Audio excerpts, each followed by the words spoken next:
Welcome back. This is the psychology session, where we explore the strange, the forgotten, and the uncomfortable ideas that shaped how we understand the human mind. Some of these theories were once mainstream. Others were buried for good reason. Either way, they're not easy to hear. So take a breath, and let's begin. The blank slate lie. You were born as a void. No beliefs, no fears, no self. That was the promise of early psychology, that you are nothing until the world writes on you. Not a soul, not a personality, just a machine waiting for instructions. This idea wasn't whispered in basements or passed around like conspiracy. It was mainstream science. It sat at the foundation of education, parenting, criminal reform, even advertising. It was called the blank slate theory, and for a time it shaped nearly every institution that touched your life. No one preached this gospel harder than John B. Watson, the father of behaviorism. In the early 20th century, psychology was shifting. Freud talked about unconscious drives. Philosophers talked about souls. But Watson had no patience for either. To him, the human mind wasn't mysterious. It was mechanical. All behavior, he claimed, could be explained by stimulus and response. You see a cue, you perform a behavior. If you're rewarded, you do it again. If you're punished, you stop. It's that simple. Watson wanted to burn psychology down to a repeatable formula, and he believed anyone could be shaped into anything. He once famously declared, "Give me a dozen healthy infants, well-formed, and my own specified world to bring them up, and I'll guarantee to take anyone at random and train him to become any type of specialist I might select. Doctor, lawyer, artist, merchant chief, and yes, even beggar man and thief." And he meant it, literally. To prove it, he needed a demonstration. So he found a baby. The experiment conditioning fear into a child. His subject was a 9-month-old boy. We don't know much about the mother, just that she worked at the hospital and was likely pressured into offering up her child. The baby's real name was Douglas Merritt, but in Watson's notes, he became Little Albert. At the start of the experiment, Albert was calm, healthy, curious. Researchers placed a variety of objects in front of him to gauge his baseline reactions: a white rat, a rabbit, a dog, a monkey, burning newspaper, and even a Santa Claus mask. He didn't cry. He wasn't afraid. In fact, he reached out playfully to touch most of them, especially the white rat. Then came the conditioning phase. Watson wanted to prove that fear could be installed from scratch in a human being. So every time Albert reached for the white rat, the lab assistant would stand behind him, just out of sight, and strike a steel bar with a hammer. The sound was deafening, a sharp metallic clang that startled even the adults in the room. For a baby, it was terrifying. Albert flinched. His body seized up. He burst into tears. But Watson didn't stop. Again and again, the pairing continued. White rat, metal clang, crying baby. White rat, metal clang, crying baby. White rat, metal clang, crying baby. Over multiple sessions, the transformation was complete. Now, even when the rat appeared without the sound, Albert would freeze, whimper, and try to crawl away. Just the sight of the rat was enough. But it got worse. Watson wanted to test generalization, whether the fear would spread. So they introduced similar stimuli: a white rabbit, a dog, a fur coat, a Santa mask with a fluffy beard, even a man's hair. Albert reacted the same way to all of them. He had been trained to fear fuzziness itself, and they never undid it. There was no deconditioning phase, no therapy, no attempt to reverse the damage. The baby was returned to his mother, afraid of things he had once loved, changed forever. The fallout, an idea that refused to die. This wasn't just a strange moment in academic history. It became a model. Watson's work helped launch behaviorism into dominance for the next half-century. Psychologists began treating humans like programmable animals. If behavior could be trained, then everything about a person could be modified: sexuality, morality, emotions, loyalty. The human mind wasn't sacred, it was an input-output device. Schools adopted reward systems and punishments, not to educate but to condition. Parents were told not to cuddle or comfort their children. Emotional bonding was considered harmful reinforcement. One of Watson's own parenting books advised, never hug and kiss them, never let them sit in your lap, shake hands with them in the morning. This was science, cold, exact, and obedient. But the cracks started to show. Twin studies revealed something stunning. Identical twins raised in completely different environments still developed similar personalities, fears, even mannerisms. Babies just weeks old showed preferences for faces over shapes, for certain sounds over others. Children raised in loving homes sometimes still developed rage. Children raised in fear sometimes still found joy. Psychology had ignored genetics, temperament, and evolutionary wiring. And the deeper researchers looked, the more they found that the human mind wasn't empty at birth. It came with tendencies, instincts, even moral intuitions. But by then, the damage was done. The born-to-be-a-killer hypothesis, when murder is in your blood. In the courtroom, he looked like a normal 16-year-old. Slouched posture, blank expression. He didn't cry, didn't flinch, didn't even look at the parents of the girl he'd strangled to death with a phone cord. The judge asked why. He shrugged. No reason. I just wanted to know what it felt like. It sounded like pure evil. But what if that blank stare wasn't just coldness? What if it was biology? What if some people aren't made into killers, but born that way? This is the born-to-be-a-killer hypothesis. It claims that a small but terrifying subset of humans are biologically wired to kill, not out of anger or desperation, but from the inside out. Not because they were abused, not because they were poor, but because something deep in their brain or genes was always broken. And here's the part no one wants to say out loud. Science might be starting to prove it. In 2004, a neuroscientist named Dr. James Fallon was studying brain scans of murderers. He was analyzing patterns, looking for what regions lit up, what failed to activate, what was different. He had hundreds of brain scans laid out, each anonymized. One stood out. It showed the classic profile of a psychopathic killer, low activity in the orbital cortex, the part of the brain that regulates impulse control and empathy. Abnormalities in the amygdala, responsible for fear and aggression, and connectivity patterns that were flat-out chilling, like a machine running without brakes.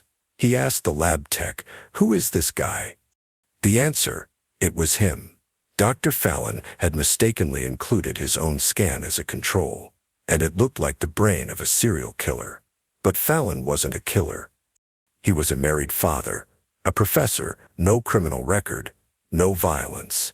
That's when things got even stranger. He dug deeper into his genetics, and what he found stunned him. He carried a mutation on the MAOA gene, often dubbed the warrior gene. This gene regulates neurotransmitters like serotonin and dopamine. In some forms, it's been linked to aggressive and impulsive behavior, especially when combined with childhood trauma. Fallon had the gene. He had the brain. So why hadn't he killed anyone? He asked his mother. She said, "Well, you were always a little off. You didn't have much empathy as a kid. But we loved you. We kept you surrounded." That's when Fallon developed a disturbing theory. Maybe biology loads the gun, but environment pulls the trigger. This idea exploded into controversy. If true, it could mean that some people are biologically predisposed to violence. That inside prisons, foster homes, war zones, we're not just seeing environmental damage, we're seeing something genetic, something inherited, a brain type that lacks empathy, that feels no guilt, that seeks stimulation through domination, pain, and fear. And if that's true, what do you do with that information? Can you arrest someone for a brain scan? Can you label a child as pre-violent? Can you ethically test for murder genes at birth? This is why the theory is rarely taught. It's not that it's been disproven, it's that it opens the wrong doors. One door it opens is eugenics. In the early 20th century, scientists tried to identify degenerate stock, criminals, alcoholics, the mentally ill, and sterilize them. They believed crime was hereditary. They used pseudoscience to justify forced sterilization, institutionalization, and even mass murder, as seen under Nazi Germany. So when modern neuroscientists whisper that some children may be born more dangerous than others, it terrifies ethicists. They fear history repeating. Because if you accept that some humans are born with less empathy, less guilt, less restraint, then the next question becomes, what do we do about them? And that's a question with no safe answer. But even without eugenics, the implications are disturbing. In one 1993 study, researchers followed 442 boys from birth. By age 18, those with the MAOA mutation who had suffered abuse were 10 times more likely to become violent offenders. The gene didn't guarantee violence, but in the right environment, it amplified it. The world became the match. The brain became the gasoline. Then there are the stories, like Mary Bell, who murdered 2 young boys at age 11.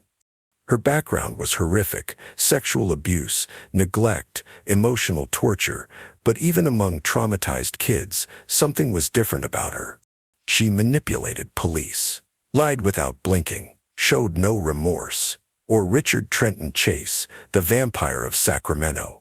He believed he had no blood, so he drank it from animals, then people. Doctors said he had schizophrenia, but forensic psychologists pointed to neurological dysfunction. His brain was physically malformed. Then there are the cold killers, like Edmund Kemper, who described in full detail how he decapitated women and then had dinner with their heads. He didn't cry. He didn't tremble. He spoke about it like a weather report.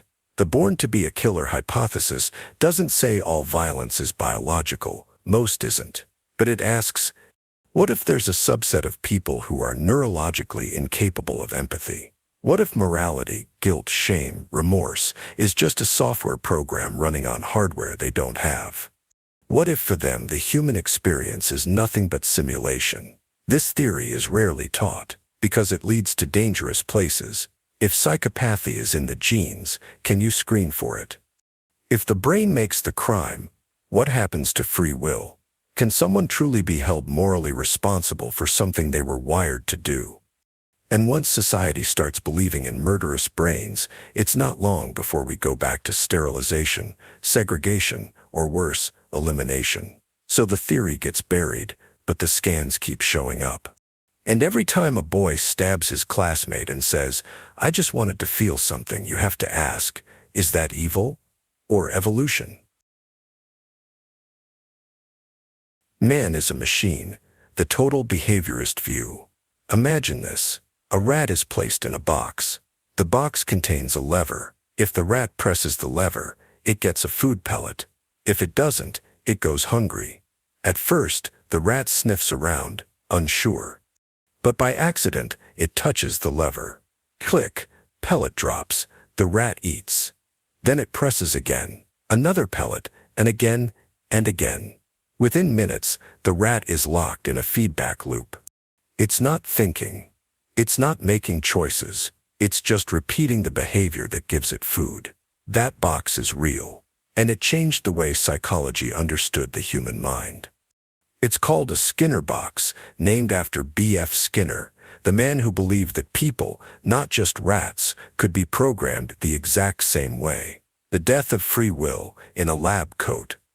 Skinner wasn't the first behaviorist, but he was the most extreme. Where others still believed in feelings, thoughts, or desires, Skinner cut it all out. To him, human beings were not driven by inner beliefs, only by consequences. He called this philosophy radical behaviorism, and he meant it literally. According to Skinner, you don't choose what you do, you only respond to your environment. You are not free. You are a machine reacting to past reinforcements. He viewed the human mind like a black box, sealed, unknowable, irrelevant. What mattered was what went in, stimulus, and what came out, behavior. Everything in between, noise. So when a child throws a tantrum in a grocery store and the parent gives them candy to stop, the child is rewarded for screaming and will scream again next time. That's not drama. That's not personality. That's just math. The candy reinforced the behavior. Skinner believed that every action we take, love, fear, rebellion, addiction, can be explained through this pattern. No soul, no self, just stimulus, response, reward, turning people into machines. Skinner's experiments weren't just metaphors. He trained animals to do things that looked like thinking without any actual thought. Pigeons taught to play ping pong. Rats conditioned to press buttons in specific patterns. Animals trained to perform superstitious rituals simply because random rewards had reinforced them. In one famous experiment, Skinner gave pigeons food pellets at regular intervals, no matter what they did, but the birds began acting bizarrely, turning in circles, bobbing their heads, flapping erratically. Why? Because each bird accidentally linked a random action to the food. One turned its head, pellet dropped, so it turned its head again. And again. It believed wrongly that its movement was causing the reward. This, Skinner said, is exactly what humans do. We form beliefs, superstitions, routines, not because they're rational, but because they were accidentally reinforced. He argued that our entire lives are shaped by these invisible loops, and that anyone who understands the loops can control us. Total environmental control, utopia or nightmare. In 1948, Skinner published a novel called Walden 2. It wasn't fiction, it was a blueprint.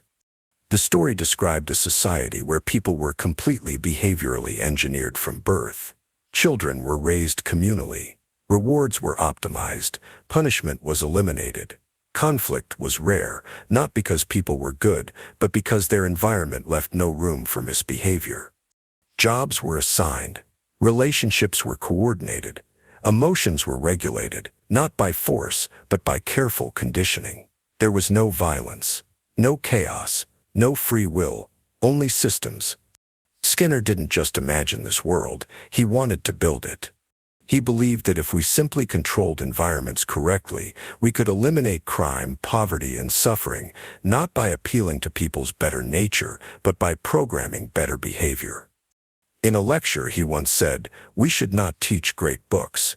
We should teach a love of reading. The student who leaves school without books is not educated." To him, content didn't matter.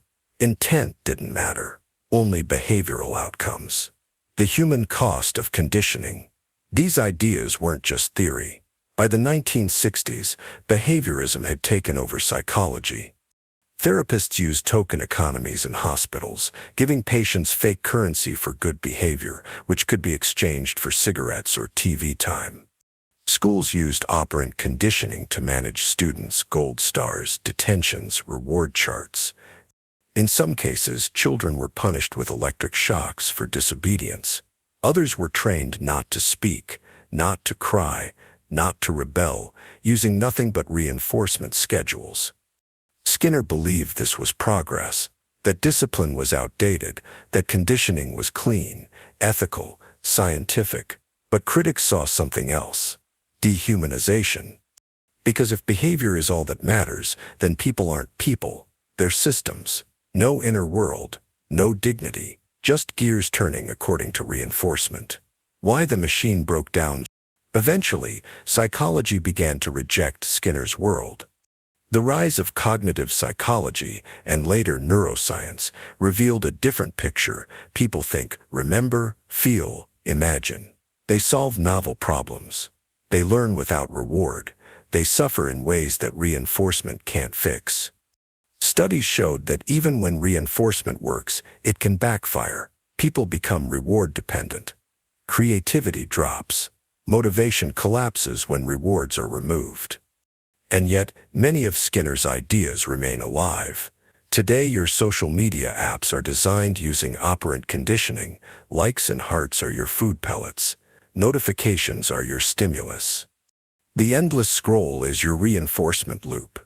When you check your phone 100 times a day, that's not random. You've been trained, not by a person, by a system. The final question. Skinner believed that if you controlled all variables, the light, the sound, the timing, the consequences, you could shape any human to be anything. He may have been wrong about the soul, but he was right about one thing. Behavior can be engineered, and today it is not in labs, but in feeds, not by scientists, but by algorithms, not for your health, but for their profit. So ask yourself, when you reach for your phone, or check for a like, or obey a routine you didn't choose, are you deciding or just responding to your lever? The mirror test. Do you exist without reflection? You place a mirror in front of a child, or a chimpanzee, or even a bird. They look into the glass. They freeze. Then, maybe, they reach out, or tilt their head, or scream. Why? Because suddenly, they're confronted with a question so strange and so primal that most people never think to ask it. Is that me? It seems simple. But for over 50 years, scientists have used this exact moment, this strange, reflective pause, to try to answer something deeper. Do you know that you exist? This is the mirror test. And for decades, it was used to divide who counts as conscious and who doesn't. But beneath the surface, it's something darker.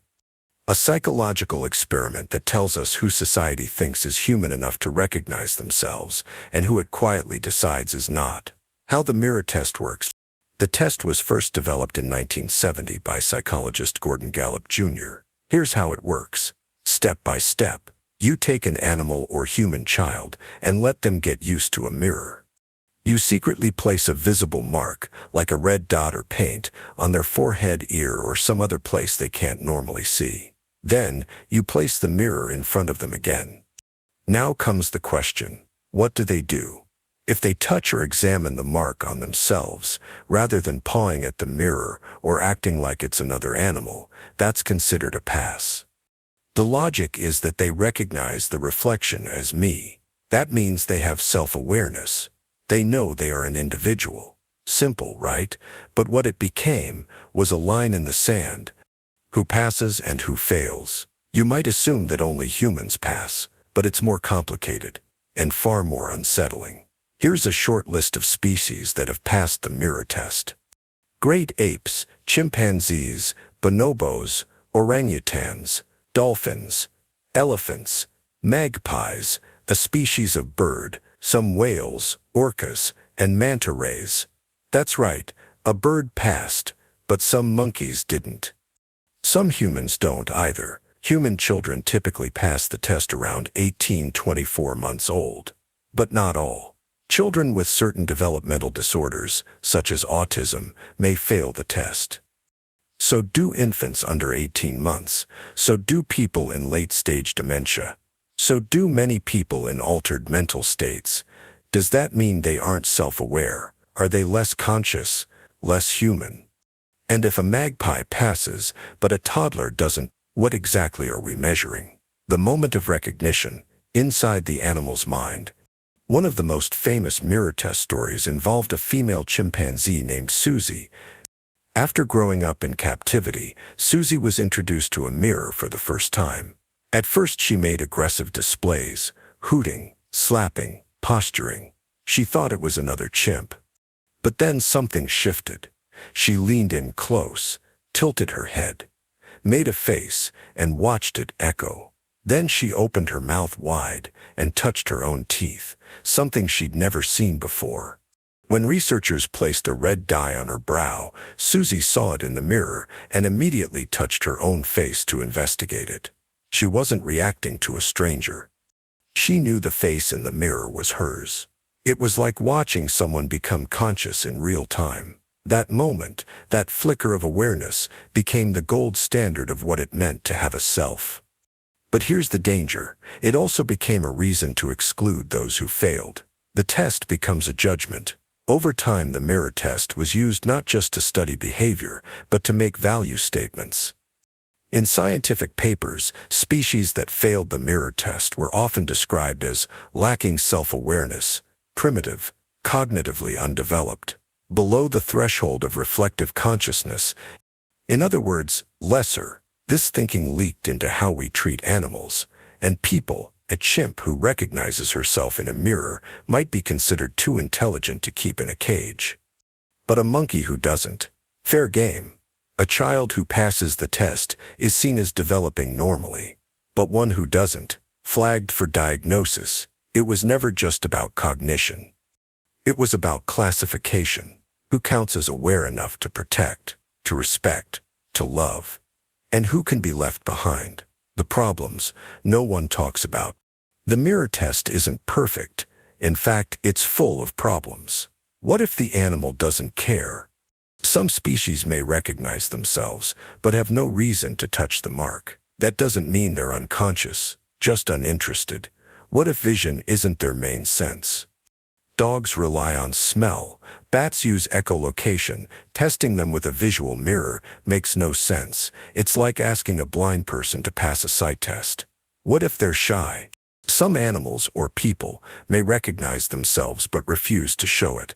They might feel watched. They might freeze. They might not understand the game. What about cultural context? Even in humans, mirror recognition varies. In some indigenous communities, mirrors aren't common. Failing the test doesn't mean a child lacks a self, just that they've never had a reflection to work with. But none of that stopped the test from becoming a kind of psychological sorting tool, dividing minds into aware and not. And that's the real problem.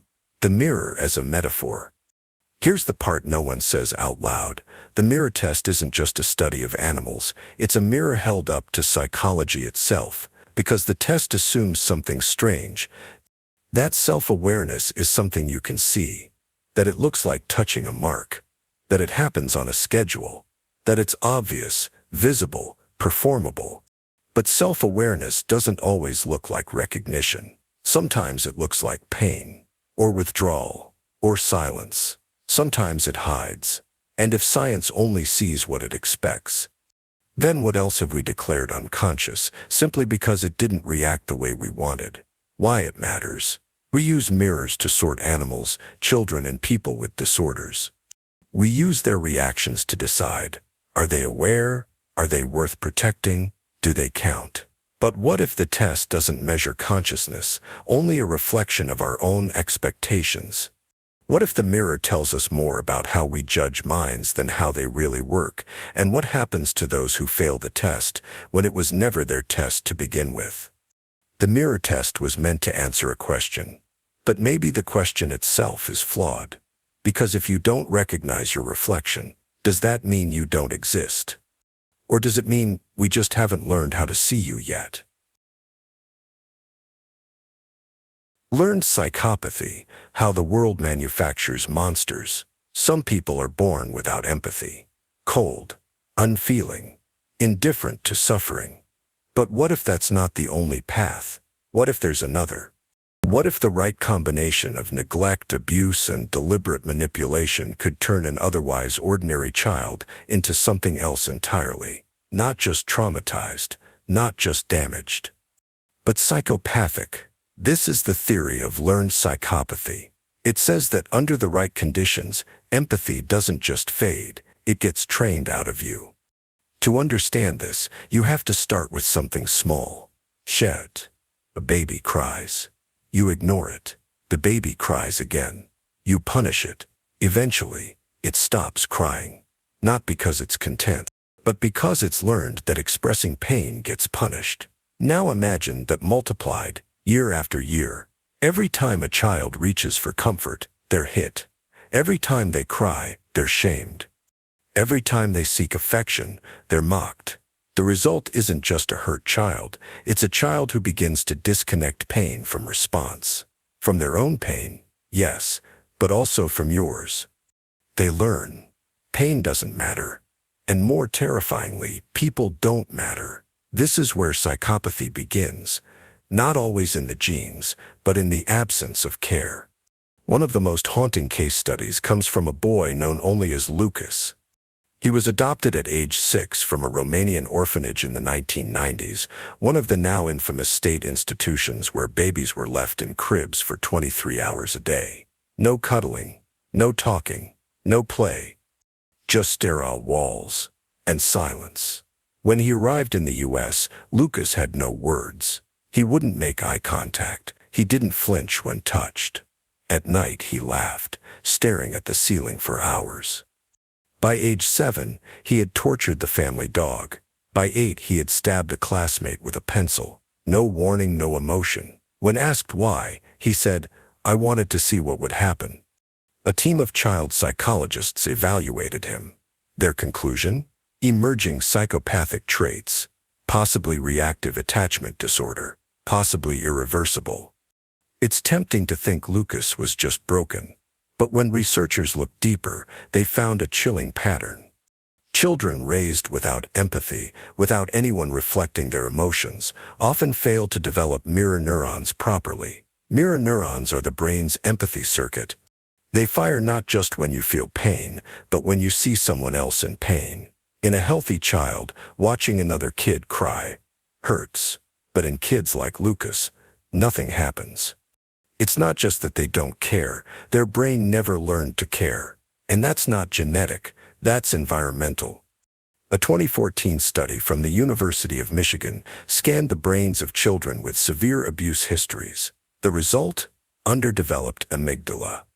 Reduced connectivity between the amygdala and prefrontal cortex, blunted responses to images of suffering.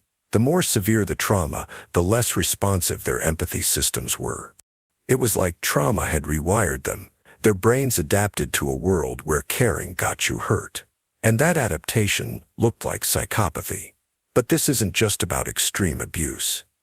The scariest part is how ordinary neglect, subtle, invisible, can have the same effect. In controlled studies, toddlers raised by cold, unresponsive parents showed signs of emotional disengagement by age 3. By age 5, they were more aggressive. By age 7, they were more likely to lie without remorse. One study from the UK followed over 1,000 children for a decade. The kids with the highest callous unemotional traits didn't always come from abusive homes. Many came from homes where parents were simply distracted, always working on their phones, too stressed to connect. Their kids weren't beaten, they were just unseen, and that was enough. Then there's the case of institutionalized learning. In certain military training, police academies, or even cults, empathy is deliberately suppressed. Soldiers are trained to shoot human-shaped targets until it becomes reflex. Interrogators are trained to detach from screams. Cult initiates are trained to punish outsiders without question. In these systems, compassion is a liability. So it's slowly stripped away, not with violence, but with repetition. Don't think, just act. Don't feel. It's weakness. They're not human, they're the enemy. And slowly, the self rewires. Not because they wanted to become monsters, but because systems can condition psychopathy. This has devastating implications. It means that in the right conditions, empathy isn't the default. It has to be nurtured, modeled, protected. Otherwise, the child becomes something else. Not sad, not angry, just hollow. Able to mimic emotion, smile on cue, cry on stage. But behind the eyes, nothing. Now here's the part most psychology textbooks avoid. Some researchers believe psychopathy may be adaptive in certain environments. If you're born into a war zone, empathy can get you killed. If you're raised in a violent gang, compassion makes you weak. If you're trafficked, institutionalized, or raised in a system where survival means domination, then psychopathy becomes a survival strategy, not a disorder, a response. And if that's true, if the world can make people psychopathic, then the line between good and evil starts to blur. Because maybe the monster you fear was just a child who stopped feeling because it hurt too much to feel. This is why the theory of learned psychopathy remains buried. Because it means the next school shooter might not be broken, might not be evil. He might just be trained. By accident, by neglect, by the silence of the adults around him. And if psychopathy can be learned, then anyone, even you, could become the monster. All it takes is the right kind of emptiness. Moral behavior is a chemical illusion. You like to think you're a good person. You held the door open. You returned the lost wallet. You didn't punch that guy who insulted your friend. You resisted the temptation. You did the right thing. And you probably believe it's because you are moral, because you have a strong sense of right and wrong, a good heart, a firm character, a soul, even. But what if I told you none of that is true? What if your morality isn't something you earned, but something that was chemically triggered? What if everything you believe about being a good person was just the side effect of brain juice? Because here's the disturbing theory: your morality is an illusion created by neurochemicals. Let's start with the molecule that might be making you good. It's called oxytocin, often dubbed the love hormone. When released, it increases bonding, empathy, trust. It spikes when you hug someone, when a mother holds her baby, even when people agree on politics. Sounds wholesome, right? Now the disturbing part: oxytocin doesn't make you a good person.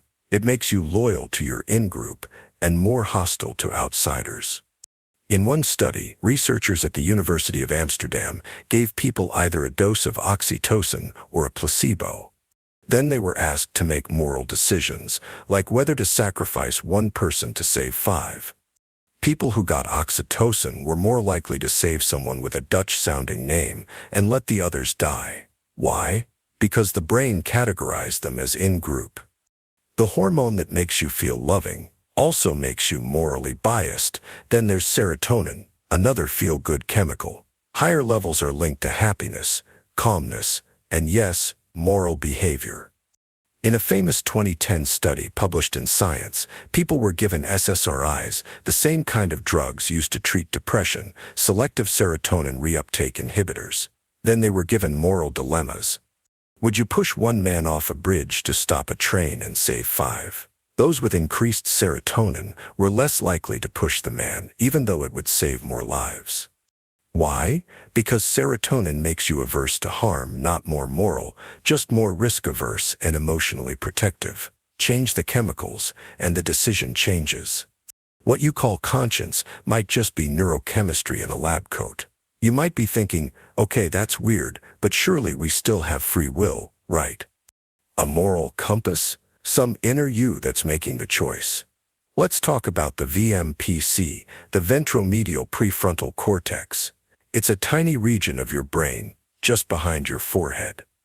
In a landmark case study, a group of patients had damage to this region, often due to tumors, strokes, or injury. When given the classic trolley problem, they didn't flinch. They'd push a man to his death, shoot one hostage to save the rest, or smother a baby to stop enemy soldiers with no visible distress. Not because they were evil, but because the emotional processing center that generates moral conflict was offline. They understood the logic. They knew it was wrong. But the moral feeling, the emotional gut check, wasn't there. No VMPC, no conscience. So what does this mean? It means the line between saint and sociopath might be as thin as a few milligrams of dopamine, or a damaged cluster of neurons. Or whether you had coffee that morning, your values may be little more than chemical ratios. And those ratios shift constantly. Hungry? You're more selfish. Sleep-deprived? You're more irritable. Caffeine? More generous. Testosterone? More aggressive. Estrogen fluctuations? More empathetic. Your moral judgment rises and falls like a tide, driven by molecules, not principles. There's an even darker implication. If morality is biological, then it can be manipulated. Military research has explored this for decades. What combination of stress, drugs, and hormonal cues makes soldiers follow orders without guilt? One classified project involved giving soldiers beta blockers to reduce traumatic memory encoding, meaning they could commit acts of violence without forming PTSD. If you can dial down guilt, does that mean you can engineer guiltless killers? And if you can dial it up, can you engineer hyper-moral obedience, people so overwhelmed by shame and duty, they'll follow any rule, no matter how absurd? Think about what this means for prisons. or schools, or politics. We already use chemicals to regulate behavior, antidepressants, ADHD meds, anti-anxiety drugs. But what if we go further? What if we use them to program ethics? Is a society still moral if its citizens only behave because their neurochemicals have been regulated? This brings us to the most disturbing question of all. If moral behavior is just a chemical illusion, then what are we punishing? What are we rewarding? Are we praising people for having the right brain cocktail? Jailing people for having the wrong neurochemistry? Think about how we treat criminals, the violent man with a tumor pressing on his amygdala, the child raised without affection, whose oxytocin circuits never developed, the psychopath whose brain literally cannot process fear or empathy. If morality is biology, then morality is inequality. Some people were born more moral than others, not because they're better, but because they're wired that way. The truth is, your moral instincts, your guilt, your compassion, your outrage, your forgiveness are all biologically embedded reactions, not divine truths, not rational principles. Just echoes of evolutionary wiring meant to keep the tribe alive. The most ancient parts of your brain didn't evolve to seek truth. They evolved to reward loyalty, punish betrayal, and survive the night. Your conscience is not an angel on your shoulder. It's a hormonal ghost. And once you see that, you start to wonder how much of your goodness was ever real, or if you were just chemically lucky. The Orgone box and the man who died for libido energy. In the 1940s, a psychoanalyst named Wilhelm Reich stood in the middle of the desert, staring at a wooden box. He believed it could harness a cosmic energy, one that pulsed through all living beings, through clouds and soil and skin, through orgasms and emotions, storms and sickness. He called this force Orgone, and he believed it could cure cancer, sterilize water, and disrupt weather systems. The box wasn't electronic. It had no wires, no buttons, no machinery, just alternating layers of metal and organic material, wood, wool, steel, and insulation. It looked like an empty cabinet, but Reich insisted it wasn't empty. It was alive. Inside, he said, Orgone energy would accumulate, building in intensity, saturating the air. He called it an Orgone accumulator. You didn't need to do anything but sit inside it. Let the invisible energy flood your cells. Let it unblock your repressed emotions. Let it cleanse you from disease. And people believed him. Not just patients, but artists, intellectuals, even doctors. Albert Einstein invited him to Princeton. Norman Mailer praised his theories. William Burroughs swore by the box. For a moment in history, one of the most bizarre psychological theories ever invented was taken seriously by the world's most serious minds. And then the government stepped in. Reich's descent into forbidden science. Wilhelm Reich didn't start as a fringe figure. He was a student of Sigmund Freud, once considered one of Freud's most promising followers. While Freud believed repressed sexual energy was the source of neurosis, Reich took it further. He believed that sexual energy was the very life force of the universe, that when it was blocked or perverted, the result wasn't just mental illness, it was tyranny, fascism, and war. To Reich, personal liberation and political liberation were inseparable. Repression of desire was the seed of authoritarian control. And orgasms, they were the cure. This idea wasn't metaphorical. Reich argued that healthy orgasms released energy, orgone, and that blocked sexuality created sick, neurotic, fascist minds. So if you wanted to fix society, you had to fix how people felt, in their bodies, in their emotions, in their orgasms. He called this character armor, the psychological and muscular blocks we carry to suppress fear, rage, and desire. And he believed Orgone energy could melt that armor away. The box, then, was just the delivery system. The Orgone accumulator. The device itself was simple, a small booth-like structure about the size of a phone booth. Inside were layers of organic and inorganic materials designed, Reich claimed, to draw in and concentrate ambient Orgone energy. Patients sat inside for 30 minutes a day. They reported feeling warm, energized, emotionally intense. Some claimed their tumors shrank. Some claimed they were cured of depression. Some wept uncontrollably inside the box, claiming years of buried trauma suddenly rose to the surface. Reich documented it all. He photographed patients, took temperature readings, claimed the box created observable biological effects. And when he looked up at the sky, he claimed to see Orgone there too, in the swirling shapes of clouds, in the color of the sky, in the shimmer of heat. He built machines to manipulate the weather. Devices he called cloudbusters, long metal tubes grounded in water designed to draw Orgone from the sky and release rain. He took them into the desert and tried to turn dead land green. This wasn't a cult. This was a government-funded project, backed by the U.S. Forest Service. Until it wasn't.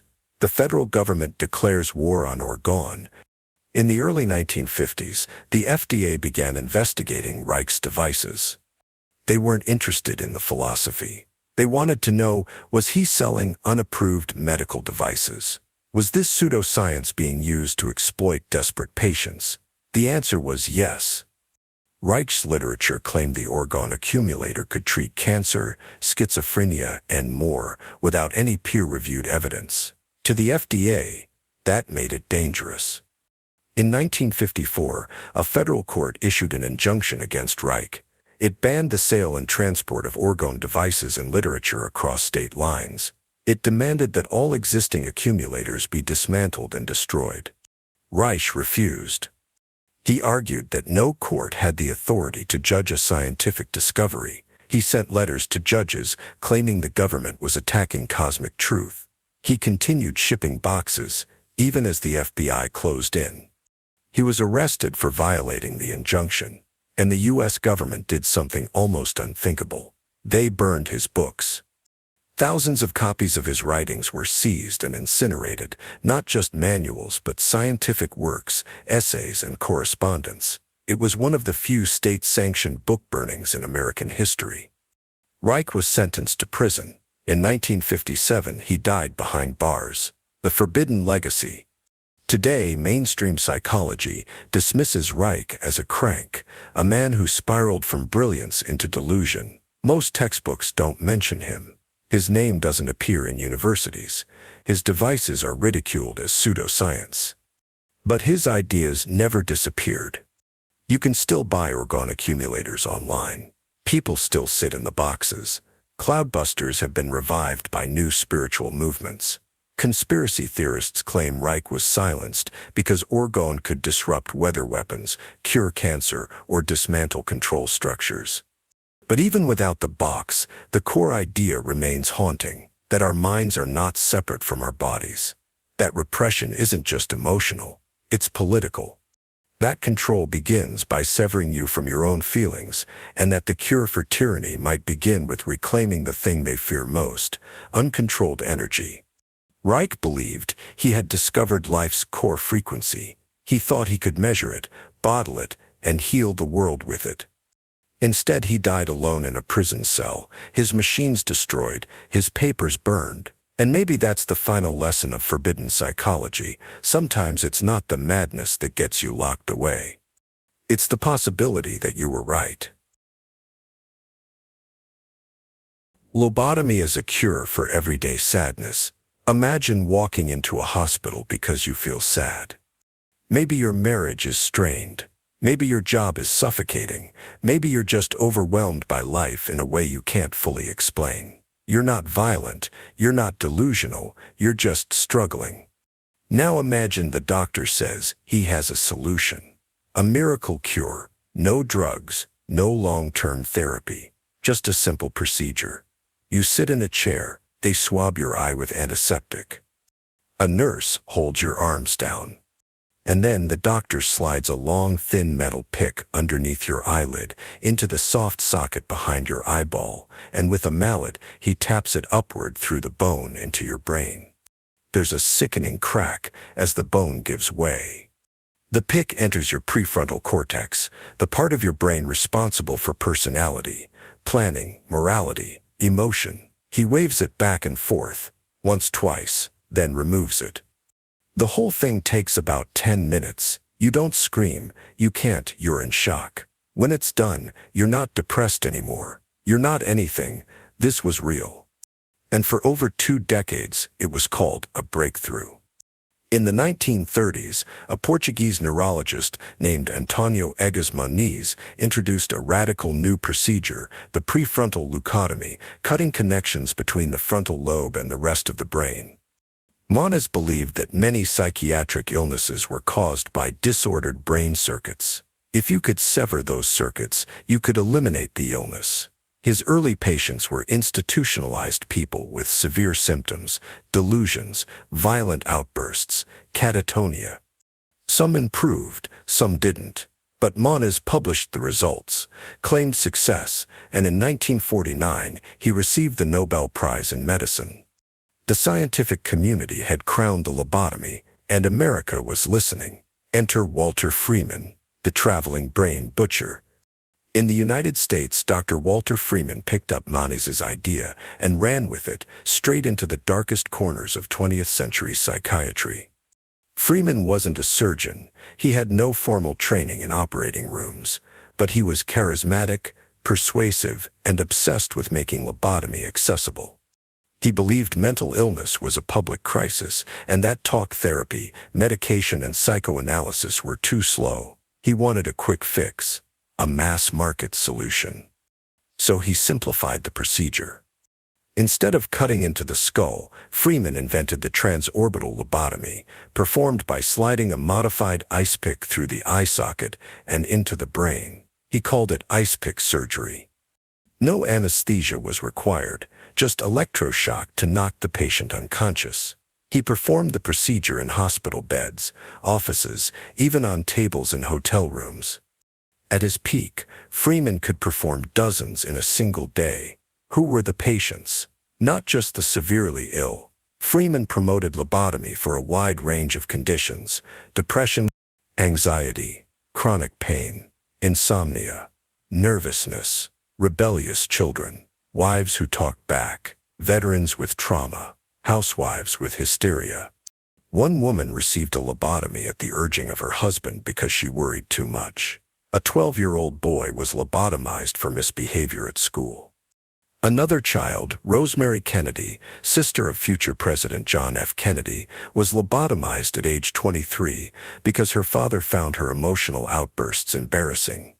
She was never the same. She lived the rest of her life in a care home, incontinent, unable to speak more than a few words.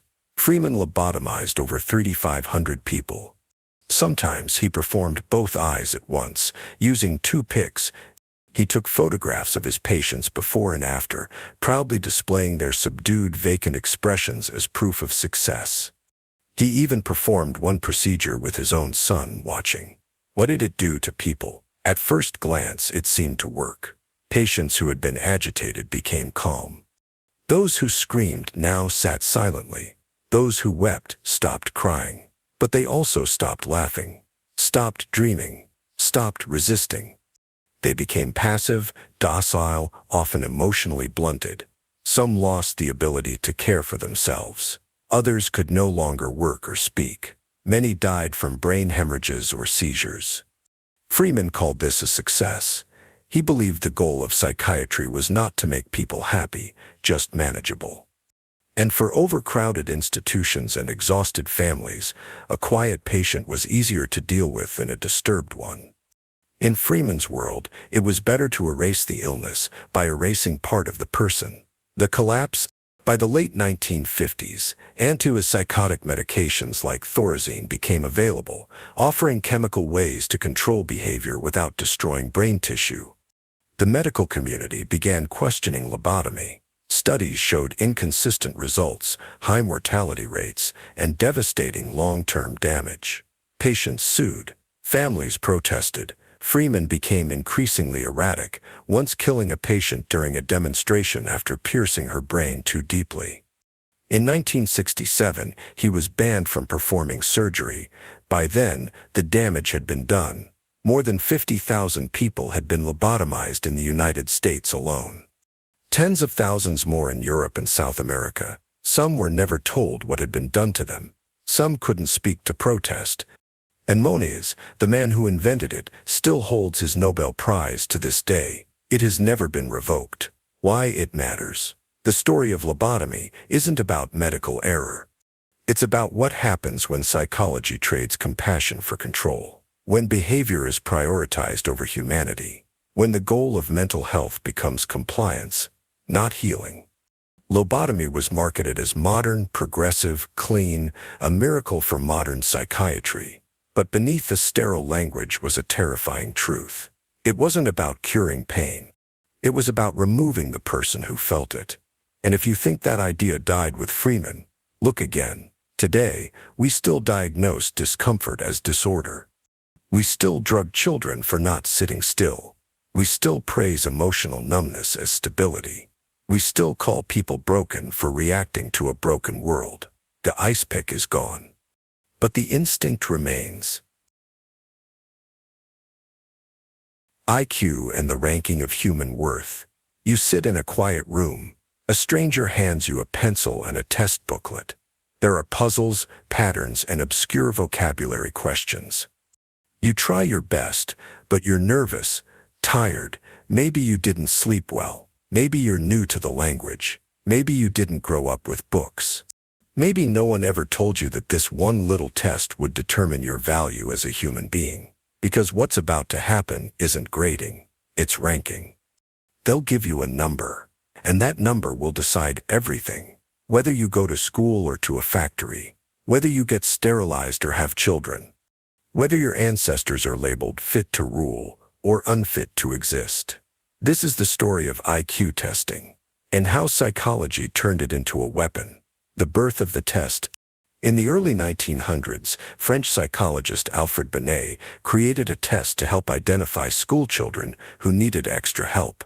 It wasn't meant to define intelligence, just to spot learning delays so kids could be supported. Binet warned against misusing the test.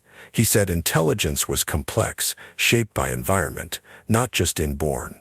He insisted it wasn't a measure of a person's worth. But then the idea crossed the ocean. And in America it changed. Meet Louis Terman, the IQ crusader.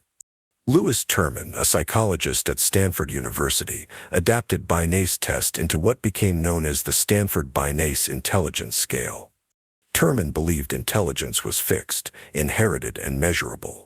He thought the IQ test could scientifically separate the strong from the weak, the worthy from the unworthy. He began testing thousands of school children and classifying them. Those with high scores were called gifted, those with low scores were labeled feeble-minded. And these labels stuck, often for life. IQ testing in action, the Army and the immigrant.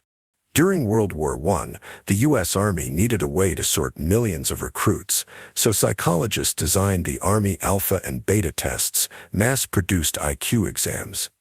They were administered to over 1.7 million soldiers. Men were placed in long rows, given written instructions, and told to complete questions under pressure. But here's the problem. Most of these men were immigrants. Many spoke little or no English. Some had never held a pencil. Some had never been to school. Yet the test required them to answer questions like, what is the opposite of bravery? Arrange the following numbers in increasing order. What is Crisco used for? Crisco, the American cooking fat, was considered common knowledge. Many failed. But instead of blaming the test, the psychologists blamed the men. They published results claiming immigrants from Southern and Eastern Europe were genetically less intelligent than those from Northern Europe. These results helped fuel the Immigration Act of 1924, which drastically restricted entry from inferior countries based on alleged IQ differences. The Eugenics movement and the IQ machine. At the same time, another movement was growing. Eugenics, the belief that humanity could be improved by breeding the right people and eliminating the wrong ones. And IQ tests became its favorite tool. Psychologists used IQ scores to argue that certain groups were biologically inferior: immigrants, poor people, people of color, people with disabilities, women. In state after state, low IQ scores were used to justify forced sterilization. In Virginia, a young woman named Carrie Buck was institutionalized after being raped by her foster uncle. Instead of prosecuting him, the state labeled Carrie feeble-minded and had her committed. She scored poorly on an IQ test. So did her mother. So did her daughter. The state claimed it proved hereditary deficiency. And in 1927, the U.S. Supreme Court upheld their right to sterilize her against her will. Justice Oliver Wendell Holmes, Jr. wrote the infamous decision, "3 generations of imbeciles are enough." By the 1970s, over 60,000 Americans had been forcibly sterilized. Many never knew why. Some never even knew it had been done. IQ and race, the bell curve controversy. Even after eugenics fell out of fashion, IQ testing remained a sacred cow. In 1994, a book titled The Bell Curve reignited controversy by claiming that intelligence is mostly inherited. IQ determines success or failure in life. And racial groups differ in average IQ. It cited decades of standardized testing data. But critics pointed out massive flaws. Tests are culturally biased. Poverty and trauma affect scores. Opportunity, not genetics, shapes performance. But none of that mattered to those looking for scientific justification to maintain inequality. Once again, psychology was being used not to understand but to rank, not to support but to sort and discard. Why it was buried. Today, most psychologists reject the idea that IQ is destiny. They acknowledge that IQ tests reflect schooling, culture, language, and stress. They can change over time. They don't measure creativity, emotion, or practical intelligence, and they've been used to justify racism, classism, and cruelty, and yet IQ testing still exists. It still affects educational tracking, military placement, even hiring, and many people still treat that number as the truth, as if it defines who you are. The real danger. The problem wasn't the test. It was the idea that intelligence is a number, and that number is your value. It gave bureaucrats the illusion of objectivity. It gave politicians scientific cover for cruelty. It gave psychologists power. To label, to limit, to decide who gets to live a full life. And behind it all was the seductive lie. That you can measure a soul with a form and a pencil, but intelligence isn't a number. And no test can tell you what someone could become, only what they were trained to do in that moment. The IQ test was never neutral. It was designed in a world that wanted some people to rise and others to vanish quietly. It gave us a tidy way to say what no one wanted to say out loud: you don't matter.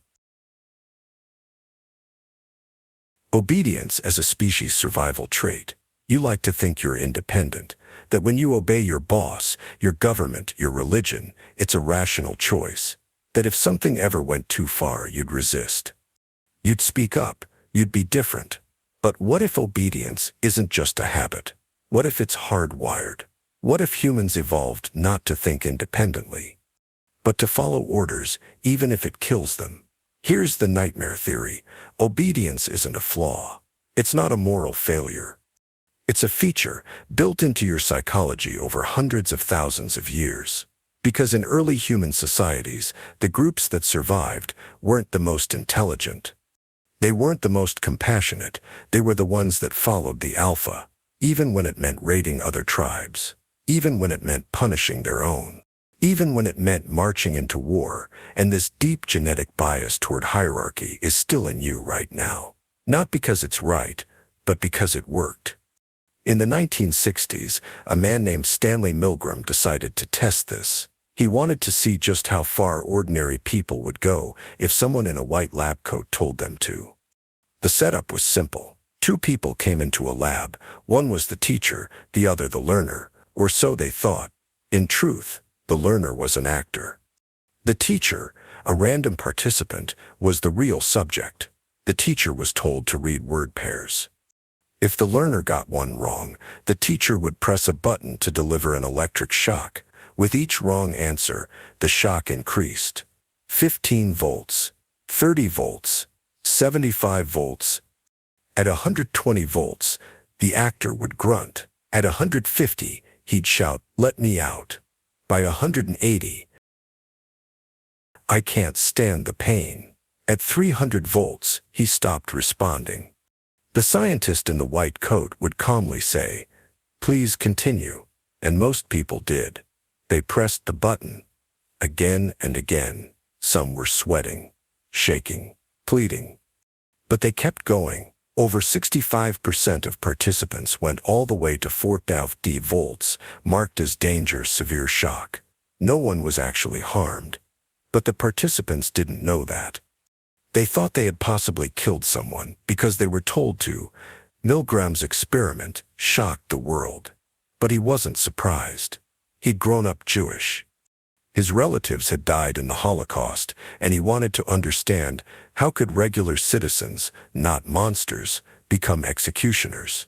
The answer, he suspected, was evolutionary. If humans had evolved in tribes, then social cohesion was life or death. Disobedience could mean exile. Exile could mean death. So perhaps evolution had built in a psychological mechanism, obey or die. This wasn't just theory. Milgram's findings were echoed by another infamous study, this one even darker. In 1971, psychologist Philip Zimbardo created a fake prison in the basement of Stanford University. He randomly assigned 24 healthy college students to be either guards or prisoners. It was supposed to last 2 weeks. It didn't last 6 days.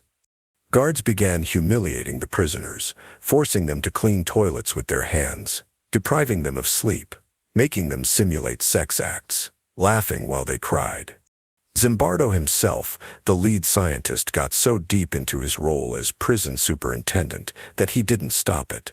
It took a young female graduate student to say, "This is unethical." Before he finally shut it down, Zimbardo later said, "It wasn't a few bad apples, it was the barrel that was bad." But evolutionary psychologists took it further. They said, what if the barrel is built into our brains? Because think about it.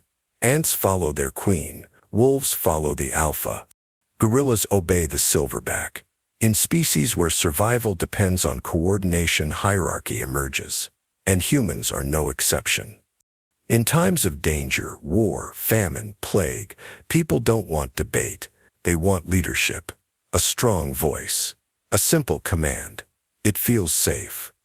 Because in evolutionary time, disobedience was risky. If you didn't follow the leader, you might miss the migration, be left behind in the hunt, be punished, be ostracized, be killed.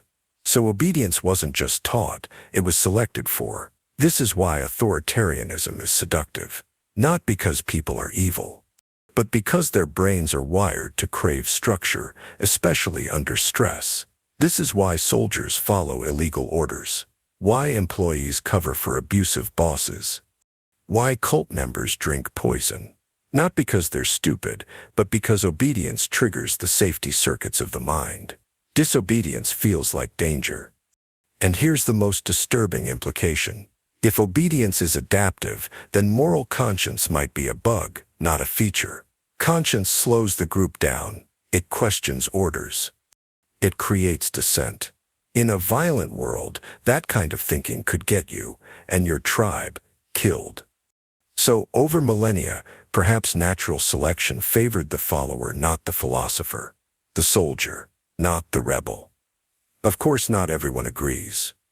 Some argue we have mirror neurons for empathy, that our moral sense evolved for cooperation, not domination. But the numbers don't lie. Milgram's experiment has been replicated globally, from Germany to the Middle East to Australia, and again the result is the same. The majority obey, even when they hate it, even when they know it's wrong, because that's what humans do. So when you wonder how genocides happen, how torture is justified, how regular people become collaborators, enforcers, or guards, the answer might not be ideology. It might not even be fear. It might be biology. You obey because somewhere deep in your DNA, a voice is whispering, follow the leader. Survive the group. Don't question. And for most of human history, that whisper kept your ancestors alive. The electric puppeteer, brain implants, and behavior control. Picture this. You press a button. Across the room, a man suddenly turns his head. Press it again. He raises his arm. Press it a third time, and he begins to laugh, or cry, or walk in circles. Now imagine he has no idea why he's doing it. He thinks it was his choice. He feels like it was spontaneous, but it wasn't. You're not reading his thoughts. You're not hypnotizing him. You're controlling his behavior directly, electrically from inside his brain. This isn't a science fiction story. It was real. And it happened in the 1950s, in laboratories funded by government agencies, led by scientists in white coats, in what would later be called one of the most ethically gray frontiers of modern psychology. Electrical brain stimulation. The most famous pioneer was José Delgado, a Spanish neuroscientist who worked at Yale. His device was called the stimoceiver, a tiny implant that could be surgically placed into specific regions of the brain. It was wireless. It sent electrical pulses. And with it, Delgado could manipulate behavior like flipping a switch. He tested it first on animals. In one of the most famous demonstrations, Delgado stepped into a bull ring in Spain. The bull charged. Just as it reached full speed, Delgado pressed a button. The bull stopped, mid-charge, not because it was trained, not because it was afraid, but because a tiny electrode in its brain had activated a motor control region and shut the charge down. It froze like a statue. Delgado called it a remote control for the brain. But animals weren't enough. Delgado wanted to understand the human mind. So he implanted his stemocevers into people, psychiatric patients mostly, people who had no other treatment options, people already institutionalized. He began stimulating different regions of the brain. The motor cortex, to make limbs move. The amygdala, to trigger fear or aggression. The hypothalamus, to produce arousal, hunger, or rage. The septal area, to induce pleasure. In one patient, he could cause sudden emotional shifts. A calm woman would become explosively angry with the push of a button, then peaceful again. A moment later, she had no explanation. Another patient described a wave of intense pleasure, like orgasm, hunger, and satisfaction combined, triggered by stimulation in a certain brain region. He begged to press the button himself, and when he was allowed to, he pressed it over 1,500 times in a single session until he was exhausted, soaked in sweat, and nearly collapsed. It was the first recorded case of brain-induced addiction. Delgado believed this technology could save the world. He thought it could be used to treat depression, violence, mental illness, even to build a more peaceful society where aggression could be turned off like a light. He wrote that the mind is no longer a sacred sanctuary, and that electrical stimulation could help humanity liberate itself from the primitive patterns of behavior. But behind that utopian dream was something chilling. Because if you can control emotions, movements, desires, not through persuasion, but through neural voltage, then what's left of a person's free will? Are they still choosing? Or are they a puppet? That's why this research became so heavily guarded, because it didn't just raise medical questions, it raised political ones: mind control, military use, covert interrogation. The U.S. government took interest, so did the CIA. You've probably heard whispers about MK-Ultra, the CIA's classified project exploring brainwashing, hypnosis, and chemical manipulation of human behavior. But what many don't know is that electrical stimulation was on the list. Because if you could find a way to control anger, loyalty, memory, at the push of a button, you wouldn't need truth serums. You'd just need access to the right circuits. Some experiments crossed the line. In one report, a subject under electrode stimulation was triggered into a violent rage. He began smashing the equipment, screaming threats. When asked afterward why he did it, he said he didn't know. He didn't feel in control. Others experienced artificial joy. Some broke into tears. One man was made to laugh so hard he begged the researchers to stop. It wasn't fun. It felt like being hijacked from the inside. Now, decades later, most of this research has been buried. The STEM receivers are gone. The ethical standards of modern neuroscience would never allow such open experimentation. But the technology hasn't disappeared. Today we use deep brain stimulation (DBS) to treat Parkinson's disease, chronic depression, and OCD. It's real. It works. It helps people. But the line between treatment and control is thinner than it looks. Some patients describe strange shifts in mood, behavior, even personality, depending on how their devices are calibrated. And unlike a pill, there's no conscious intake. You don't choose to feel better. The feeling just arrives, because someone adjusted a setting in your brain. The terrifying question isn't whether we can control behavior electrically. We already can. The question is, what happens when the person being controlled doesn't know it? What if they think the desire came from them? What if you can induce loyalty, belief, happiness, and they swear it was free will? What if your emotions right now aren't yours? That's the edge we've always danced on. The human brain is just a network of neurons. Change the chemistry, or the voltage, or the stimulation pattern, and everything changes. What you want, what you fear, what you believe, what you'll die for. And the scariest part is, you'll feel like you chose it.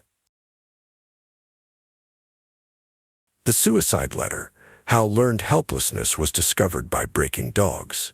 The cages were metal, cold, lined up in rows, each one held a single dog.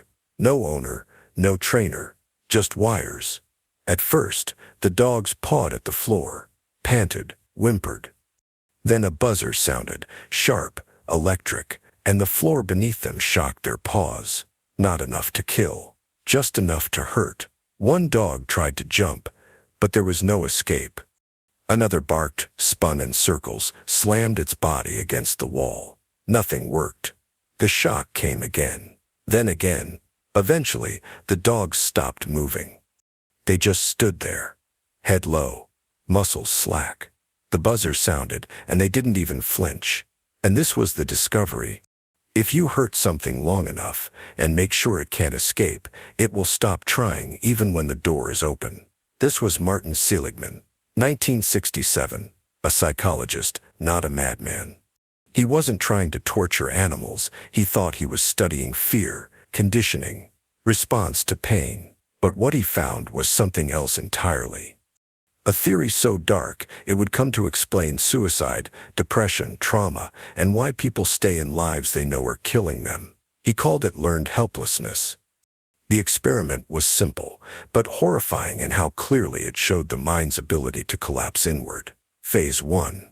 The dogs were placed in harnesses. They couldn't move. They were shocked at random intervals. No pattern, no escape. They flailed, barked, cried, but there was no button to press, no corner to hide in. Phase 2. Now the dogs were moved to a new cage, one with a low wall. This time the shock was avoidable. All the dog had to do was jump over the barrier. New dogs who hadn't been shocked before figured it out immediately. Zap, jump. Relief. But the ones who had learned there was no escape, they didn't even try. They lay down and waited for pain. That's the key. They weren't physically trapped anymore. They were psychologically broken. They had learned, it doesn't matter what I do. The pain comes anyway, and once you believe that, you stop moving. You stop hoping. You stop resisting. Even freedom feels like a trick. You see this in humans all the time. A child raised in violence who no longer flinches when hit. A partner in an abusive relationship who makes excuses for staying. An employee in a toxic job who stops updating their resume. A victim of long-term poverty who doesn't apply for help anymore. A patient in a hospital who stops asking for better care. We call it passivity, but really it's trained despair. One of the most disturbing applications came from psychiatry itself. In the 1970s, researchers began using the concept of learned helplessness to explain clinical depression. They realized that many depressed patients showed exactly the same signs as the broken dogs: lethargy, withdrawal, lack of initiative, pessimism, refusal to act even when help was available. And the theory fit. People who go through long-term uncontrollable stress begin to internalize failure. They stop believing anything they do can change their outcome. Not because they're lazy, not because they're weak, because their sense of agency has been dismantled. Seligman later refined the theory. He found that it wasn't just about being hurt, it was about interpretation. Two people can go through the same trauma. One sees it as external, temporary, and solvable. The other sees it as internal, permanent, and unchangeable. Only the second develops learned helplessness.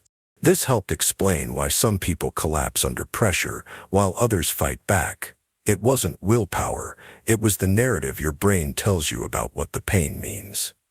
And if that narrative says nothing I do matters, you don't just give up, you begin to feel like you were designed to lose. Now here's where it gets darker. Learned helplessness doesn't just happen accidentally. It can be engineered. Interrogators have known this for centuries. If you hurt someone unpredictably, sometimes punish, sometimes reward, sometimes ignore, you create a perfect storm of psychological destruction. The prisoner becomes dependent, confused, passive. They begin to thank their captors for small kindnesses. They feel guilt, shame. They confess to things they didn't do. They stop thinking escape is even a concept. This is why random cruelty is more effective than consistent punishment.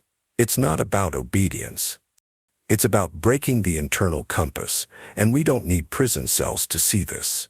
Every abusive system uses learned helplessness, bureaucracies that never resolve complaints, algorithms that punish without explanation, schools that reward silence over curiosity, workplaces that set moving goals and random rules, families that give affection unpredictably.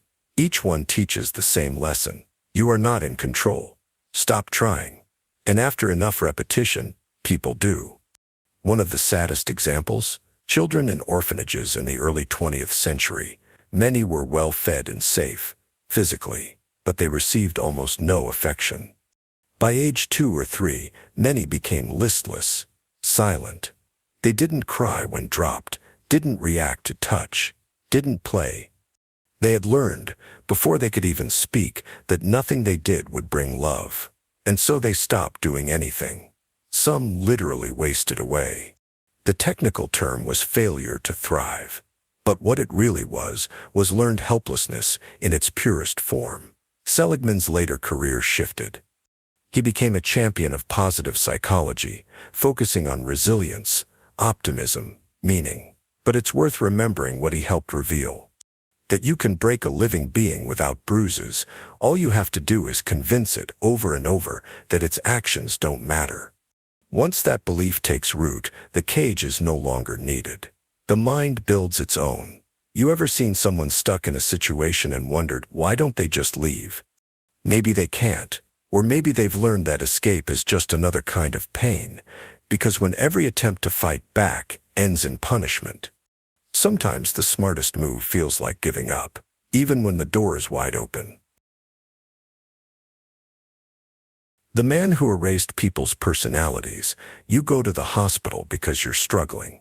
Maybe you're anxious. Maybe you've been feeling low. You want help, not drugs, not restraints, just something to get your life back. They give you a room, tell you to rest, and then they begin. You're given massive doses of LSD, not once, but over and over. Every day, you're put into deep sleep for weeks at a time, chemically induced, your brain barely active. While you're asleep, loudspeakers play messages into your ears on repeat. For 16 hours a day, you are weak. You will obey. You are nothing. Or sometimes, you will feel joy. You will trust the doctors. You will forget. They shock your brain with electricity, 30, 50, even 100 times, more powerful than standard treatment. Your memory starts to fracture. You forget what year it is. You forget who your children are. You forget your name. When you leave, if you leave, you can't read, can't cook, can't recognize your own face in the mirror. This wasn't a secret experiment in a basement. This was a government-funded psychiatric program led by one of the world's most respected doctors, and its goal wasn't to heal you. It was to erase your personality and see what happened next. The doctor behind it, Ewen Cameron. In the 1950s and 60s, Dr. Ewen Cameron was one of the most powerful psychiatrists in the world. He was president of the American Psychiatric Association. He advised world governments. He helped draft psychiatric policy for the United Nations. He ran the Allen Memorial Institute at McGill University in Canada, a respected medical institution. But behind the scenes, Cameron was obsessed with one disturbing idea: that the mind could be broken down and rebuilt like a machine. He believed that mental illness was caused by faulty circuits in the brain, patterns of thought and behavior that had been wired in incorrectly. So, his solution wasn't to understand your trauma, it was to wipe it out completely and start over. He called this process psychic driving. It had 2 steps: depatterning, erase the patient's existing personality; reprogramming, install a new one using audio loops and suggestion. To depattern the brain, Cameron used high-dose electroshock therapy, far more intense and frequent than standard use; heavy tranquilizers, to induce days or weeks of sleep; massive doses of hallucinogenic drugs, including LSD, which patients were often given without consent; extreme sensory isolation, dark rooms, silence, no clocks, no human contact. Once the patient's mind was weakened, scrambled, and emptied, Cameron moved to step 2. He placed tape recorders near the bed and played looped messages into the patient's ears, over and over, hour after hour, for days or weeks. Some messages were negative. You are a failure. You have no control. You will obey. Others were positive. You will be calm. You will be cheerful. You will love your doctors. It was like brainwashing, except it wasn't being done by the military or an enemy regime. It was being done by a psychiatrist, in a hospital, funded by the CIA. Project MK Ultra. Cameron's work was part of a now infamous operation called MK Ultra, the CIA's secret program to explore mind control. The Cold War had begun. The U.S. feared the Soviets were developing ways to brainwash prisoners, turning people into obedient tools through hypnosis, torture, and drugs. So, the CIA created MK Ultra, a massive classified project to explore how far the human mind could be pushed. They funded experiments across North America, often in secret, often without patient consent. Cameron's hospital was one of the most active MK Ultra sites. The CIA paid him through a front organization. No one told the patients. To them, this was a hospital. Cameron was a healer. They came for anxiety, postpartum depression, even minor breakdowns. They left with no past, no job, no language, no family they could recognize. Some could no longer read or use a toilet. One woman was reduced to a childlike state, unable to remember her own children, even after they sat next to her, begging to be recognized. Real patients, real damage. These weren't hardened criminals or military prisoners. They were housewives, students, young mothers, teenagers. One woman was admitted for mild postpartum depression. After months of psychic driving, she forgot how to feed herself. She had to relearn language from scratch. Another patient, Gail Kastner, was given over 30 high-intensity electroshocks and forced to listen to the same phrase repeated thousands of times while sedated. She later described herself as a ghost of a person, memory scattered, emotions flat, identity fractured. And Cameron didn't stop at adults. Children were subjected to similar treatments in affiliated programs. Some were wards of the state. Others came from low-income families. None were warned. None gave informed consent. None were told what had been done to them until decades later. What was the goal? Cameron wasn't trying to cure depression. He wanted to see if the mind could be erased and reprogrammed like a machine. If he could wipe out trauma, could he rebuild a better person? But there was a flaw in the logic. Erasing pain doesn't restore health. Erasing memory doesn't restore meaning. You don't build a person by destroying who they are. And many patients never came back. The aftermath, buried and denied. By the 1970s, MKUltra was exposed in Senate hearings. But most documents had already been shredded by the CIA. Only fragments remain. Lawsuits were filed.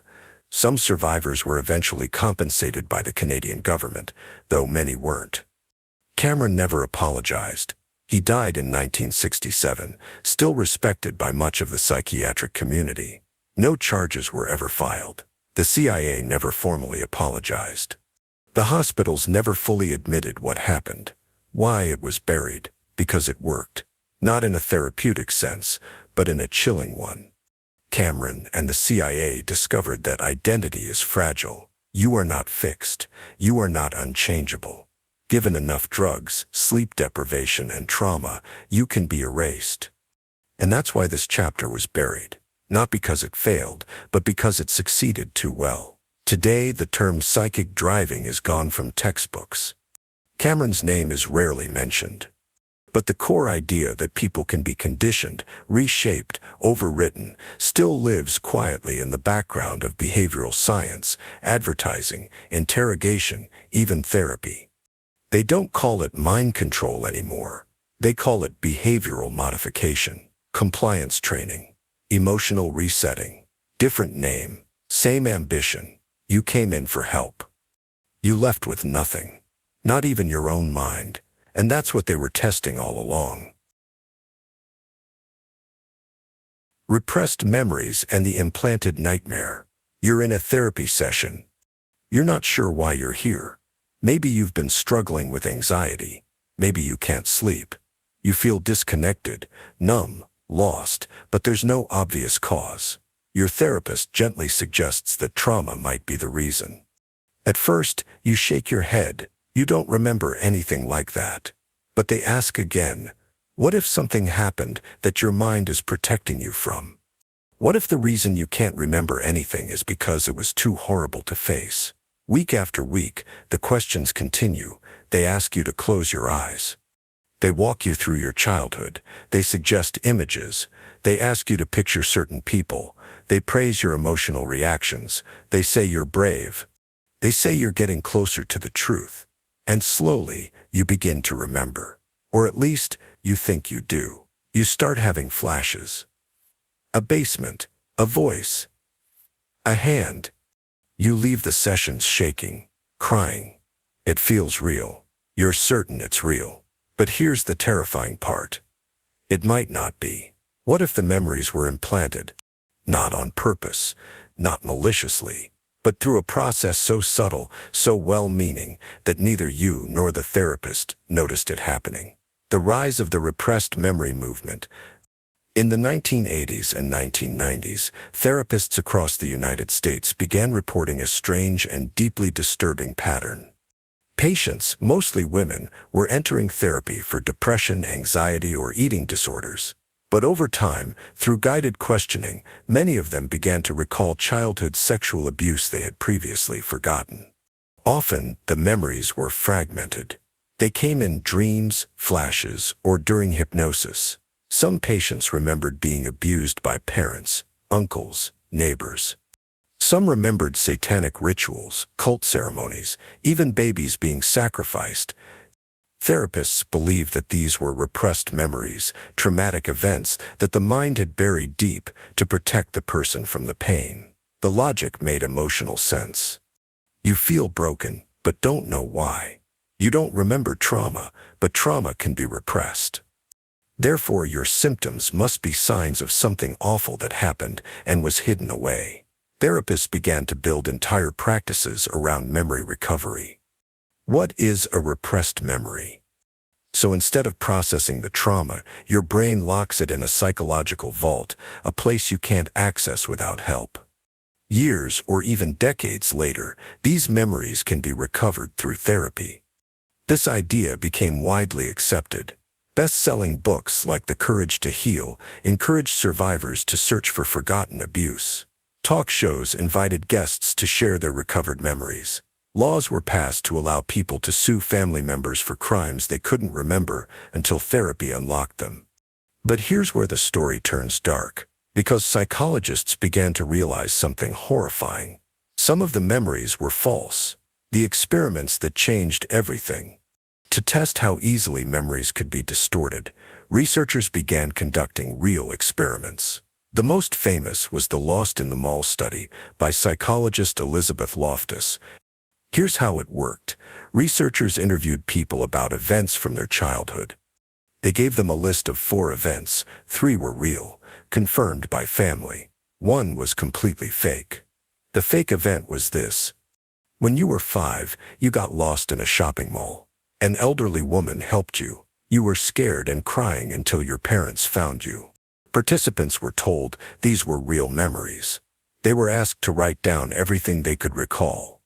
At first, many said they didn't remember the mall story. But after a few sessions, they started to recall details. The woman was wearing a blue sweater.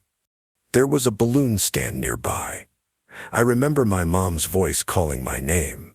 25% of participants came to believe the false memory was real, complete with vivid details that never happened. This was terrifying proof. If a completely false memory could be planted by just a suggestion, what could happen in a therapy office, week after week, with someone in a vulnerable state? Real-world fallout, lives destroyed. Once the repressed memory movement gained traction, the damage was massive. Families were torn apart. Dozens of people were accused, tried, and imprisoned based on memories that had no physical evidence, only testimony from patients who recovered abuse in therapy. Some were found guilty of horrific crimes. Others were later exonerated when the memories were shown to be implausible or even impossible. In one infamous case, a woman named Eileen Franklin testified that she had suddenly remembered, during therapy, that her father had murdered her childhood friend 20 years earlier. He was convicted and sentenced to life in prison. Years later, it was discovered that Eileen had been under hypnosis during her memory retrieval, and that the details of her story didn't match the evidence. Her father was released. But his life was destroyed. The False Memory Syndrome Foundation. In response, a group of scientists, therapists, and falsely accused parents formed the False Memory Syndrome Foundation in the early 1990s. They weren't claiming that child abuse doesn't happen. They were warning that bad therapy could accidentally implant false memories, ruining lives on both sides. They pushed back against therapists who used hypnosis, guided imagery, or suggestive questioning. They called for more research, more skepticism, and more care. It wasn't about denial, it was about protecting truth. Why it still matters. Today we know that memory is not like a video recorder. It's fragile, reconstructive, emotionally biased. You don't store memories, you rebuild them every time you recall them. That means memories can change, even without you realizing it. And under pressure, suggestion, or emotional influence, entire false memories can be created, memories that feel just as real as the truth. This doesn't mean all recovered memories are false. Some are tragically real. But it does mean that memory itself cannot be trusted without question, especially when lives are on the line. What went wrong? Therapists weren't villains. Most genuinely believed they were helping. They wanted to find the source of pain, and trauma made sense. But intention isn't enough.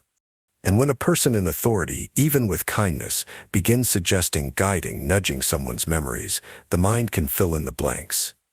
The patient begins to believe, and then to remember. And that's what makes it so terrifying. Because once a false memory is planted, it's nearly impossible to uproot. In the end, the repressed memory era was a cautionary tale about the fragility of the mind and the power of belief. Psychology, meant to heal, had accidentally become a source of destruction, not because it lied, but because it believed too much, and asked the mind to remember what might never have been. The Monster Study, Inducing Lifelong Stuttering in Orphans. It started with a question. Can you make a child stutter? Not cure it. Not study it in those who already have it, but cause it from scratch. Take a child who speaks normally and twist their speech until they hesitate, shake, fall silent. In 1939, in a basement room at the University of Iowa, a team of researchers set out to do just that. Their subjects: orphans, children who had already lost everything. Children who had no parents to protect them. Children who thought the adults in white coats were there to help. They weren't told what the study was about. They weren't told what was being done to them, and the damage would last a lifetime. The man behind the experiment. The project was led by Wendell Johnson, one of the most influential speech pathologists of the 20th century. Johnson had struggled with stuttering himself as a child. He believed that stuttering wasn't just biological, it was psychological, shaped by how others responded to early speech errors. According to Johnson, children learn to stutter when they are constantly corrected, criticized, or told they're speaking wrong. So if stuttering could be learned, could it be installed? That was the theory. Johnson wanted proof, but the study itself was carried out by a graduate student under his supervision, a 22-year-old woman named Mary Tudor. The result would become one of the most ethically condemned studies in American history. The setup: 22 children, 2 groups. Tudor recruited 22 children from the Iowa Soldiers and Sailors Orphans home in Davenport, Iowa. None of the children had ever been diagnosed with speech disorders. They were divided into 2 groups, 11 children in the experimental group. These kids would be told their speech was flawed, even though it wasn't. 11 children in the control group. These kids would be praised and encouraged for their normal speech. It's important to say again, these were normal-speaking children. No stutters, no disorders, just kids. And then the manipulation began. The method: psychological sabotage. For the experimental group, Tudor took each child aside, one-on-one, and told them something like this: "You have many of the symptoms of a child who is beginning to stutter. You must try not to speak unless you can do it right. Bees, watch yourself. Your speech is full of mistakes." She recorded their voices, asked them to repeat words, had them read aloud, all while sitting next to someone telling them their speech was broken. It wasn't shouted, it wasn't violent, it was quiet, clinical psychological pressure. The goal? To make them self-conscious, to induce hesitation, fear, and eventually, stuttering. The result? The control group, the children who were praised, continued to speak clearly, confidently. But in the experimental group, things began to unravel. Some children stopped speaking entirely in school. Others began to avoid conversations. A few developed real speech problems, becoming anxious, hesitant, and withdrawn. One child began to cover her mouth when she talked, convinced she was doing something wrong. They weren't stutters before, but they were now. It worked. The experiment successfully damaged their speech and their confidence. But at what cost? The aftermath: silence and suffering. The children were never told they were part of an experiment. The records were buried. Tudor wrote up the findings, but they were never published in academic journals. The study was too disturbing. The university tried to forget it ever happened, but the children didn't. Years later, journalists tracked down some of the participants. One woman, now elderly, described her life after the experiment. She had suffered from crippling anxiety, avoided public speaking, and spent decades feeling something was wrong with her voice, even though no one ever told her why. Another man described having trouble trusting people for the rest of his life. He couldn't shake the feeling that the world was waiting to judge his every word. They had grown up in an orphanage, already abandoned, already alone. And the one place they thought might help, a university, a research center, had used them as test subjects for a psychological weapon. Why it was named the Monster Study. Mary Tudor herself later called it that. She said she never wanted to harm the children. She was young, following orders, doing what her supervisor believed was science. But she never forgot what she had done. The experiment remained a shameful secret for decades, until it was finally exposed in the early 2000s. In 2007, Iowa's governor issued a formal apology to the surviving victims.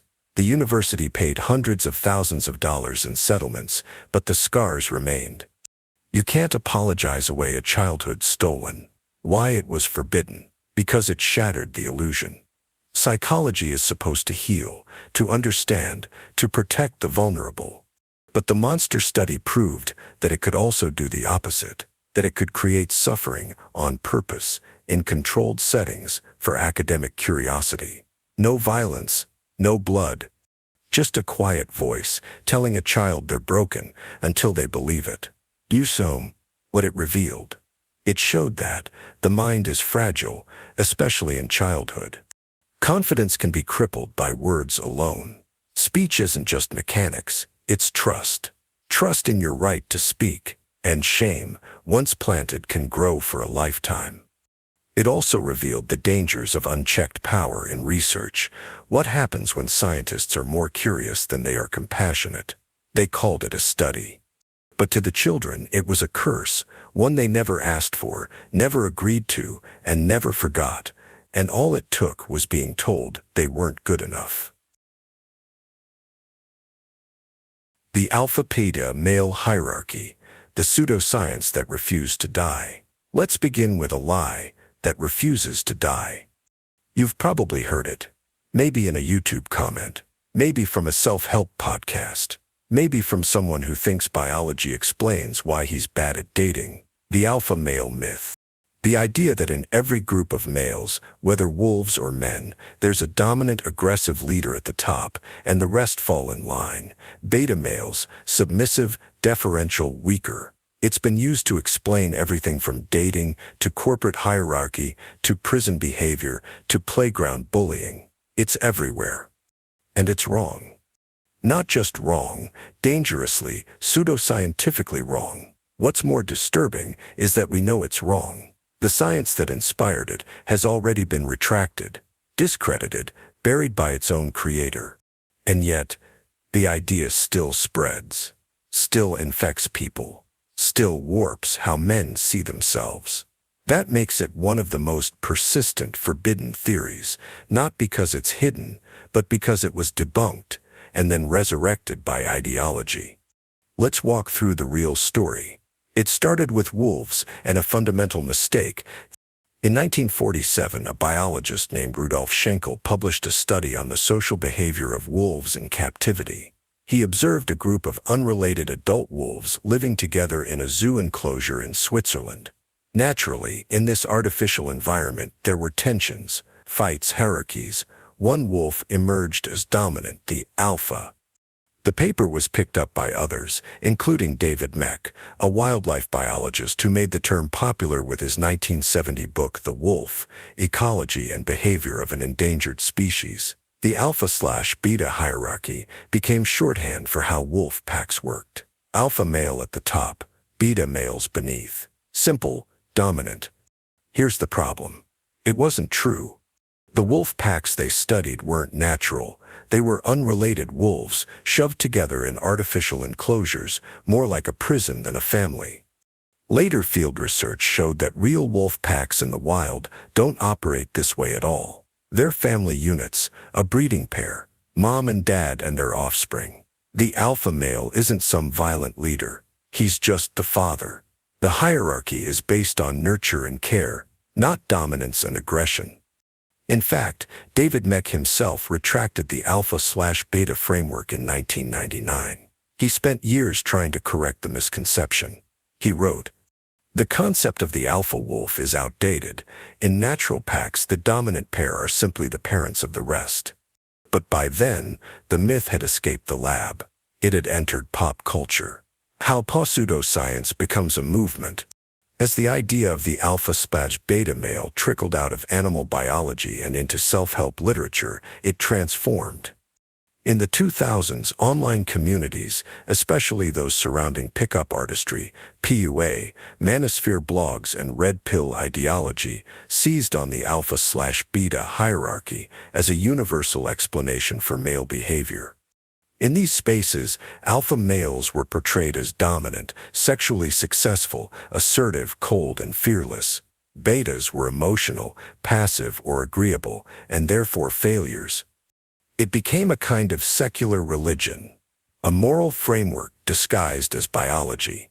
Some versions even added more hierarchy: sigma, delta, gamma males, a caste system built from nothing but fantasy, a boy band of labels pretending to be evolutionary science. It didn't matter that the original science was based on wolves. It didn't matter that human society is vastly more complex. The idea felt powerful. It gave people a reason for their suffering. It gave them a narrative. But what it gave in clarity, it stole in truth. What the science actually says about human hierarchy. Humans don't follow animal dominance hierarchies in any clean biological way. We're social creatures shaped by culture, history, cooperation, and language. Psychologists studying social dominance theory and status hierarchies find that leadership and influence in human groups rarely come from raw aggression or testosterone levels. In fact, agreeableness, intelligence, and emotional attunement are better predictors of long-term influence. In a study published in Nature Human Behavior 2017, researchers found that prestige-based leadership, the kind that earns respect through knowledge and generosity, is more stable and favored across cultures than dominance-based power. Even in groups of young boys, cooperation tends to win out over bullying in long-term group cohesion. A bully may intimidate, but rarely becomes a respected leader. We are not wolves. We are storytellers. And this story, the alpha myth, is one we told ourselves to explain suffering, the psychological cost of the lie. The danger of the alpha-beta framework isn't just that it's wrong, it's that it encourages self-hatred, aggression, and hierarchical obsession. Young men are taught that kindness is weakness, that showing emotion is beta, that vulnerability is failure, that if you aren't dominating others, you're worthless. It's a recipe for isolation, resentment, and violence. Men who fail to embody the alpha ideal often turn inward, or worse, outward, seeking revenge against a world that told them they were defective. This is why psychologists have raised the alarm. The American Psychological Association warned in 2018 that traditional masculinity ideology, the belief in dominance, emotional suppression, and anti-femininity, is linked to negative mental health outcomes, including depression, substance abuse, and relationship breakdown. And yet the alpha-stout-beta myth is still passed around in forums, books, podcasts, and TikTok clips, like a virus made of words, because it feels true. Because it explains failure in a world where failure is unbearable, why this theory refuses to die. Most forbidden theories are buried because they're dangerous. This one refuses to die because it's useful to someone. To grifters selling masculinity courses, to authors pushing pseudoscience, to ideologues building hierarchies, to lost people trying to find meaning. It offers clarity in a chaotic world, and that's always the most seductive lie. But the truth is more disturbing. There is no alpha, no beta, no fixed hierarchy, no single biological script, just culture, influence, trauma, learning, communication, environment, and choice. The lie of the alpha male lets men abdicate responsibility for their behavior. It turns ethics into destiny, and it turns science into superstition. It's time to kill the myth. Not because you're a beta, but because you're a human. Not a wolf in a cage. Torture as therapy. The aversion experiments. Imagine this. You're strapped to a chair in a dark room. Your eyes are locked on a screen in front of you. The images begin. A slideshow, curated just for you. A woman's face. A man's face. A romantic kiss. Another one. You're told to watch closely. Then an electric shock shoots through your thigh. Or a drug kicks in. One that makes you violently nauseous. You gag. You sweat. You vomit. This continues. Image, reaction, pain. Again, again, again. The goal, not to punish you. To heal you. To reshape your desire. What is aversion therapy? Aversion therapy is a psychological method where an unwanted behavior or thought is paired with something deeply unpleasant, pain, nausea, humiliation, in order to make the brain associate the two. You like something bad, the therapist makes that thing hurt, do it enough times, and the theory says you'll stop liking it altogether. It's classical conditioning, like Pavlov's dog. Only here, the bell rings and you throw up. The origins, conditioning gone dark. The idea comes from behaviorist psychology, particularly the work of Ivan Pavlov and B.F. Skinner. Pavlov showed that dogs could be trained to salivate at the sound of a bell if that bell always came with food. But what if the pairing wasn't food, but pain? That's where aversion therapy enters. By attaching suffering to a behavior, the brain learns, avoid that. It seems simple, and on paper, even logical. But what if the behavior being treated is someone's identity, their sexuality, their natural emotion? That's when it becomes something else entirely. The shocking case of Alan Turing. Let's start with a real person. Alan Turing, the father of modern computing. The man who cracked the German Enigma code in World War II, shortening the war, saving millions of lives. He was a genius, a war hero, and he was gay.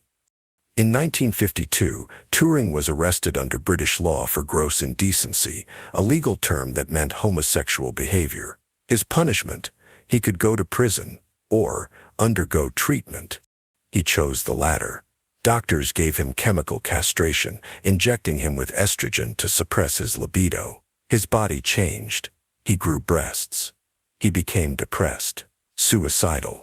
Turing, once the brightest mind of a generation, died 2 years later, likely by suicide. All in the name of therapy, how the experiments were done. Turing's case was public, but what came next was hidden, systematic aversion therapy, used in clinics, hospitals, and psychological research across the world, especially from the 1950s through the 1970s. Here's how it worked. Step by step, setup. Patients, often young men, were admitted to hospitals or psychiatric units. Most had been referred by courts, schools, or even their families, usually for being gay or for sexual behaviors deemed abnormal. They were told they would be cured. Phase 1. Exposure. Phase 2. Aversion. At the peak moment of arousal, something awful happened. Electric shocks were delivered to the legs, hands, or genitals. Or emetics, drugs that induce vomiting, were injected or swallowed. Sometimes they were exposed to loud sounds, painful heat, or physical restraint. This continued for days, weeks. In between sessions, the patients would be shown images of heterosexual couples, with praise, soothing music, or even rewards like candy or cigarettes. It was textbook conditioning.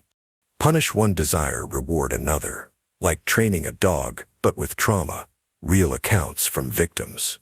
One patient from a British hospital in the 1960s described it this way. They sat me in a chair with wires on my legs and showed me pictures of men. Every time I felt anything, they shocked me. I started shaking even when nothing was happening. I still can't look at a man's face without feeling afraid. Another said, they told me I had a sickness, that this would fix me, but I came out broken in places I didn't know could break. Some of these men were as young as 15 years old.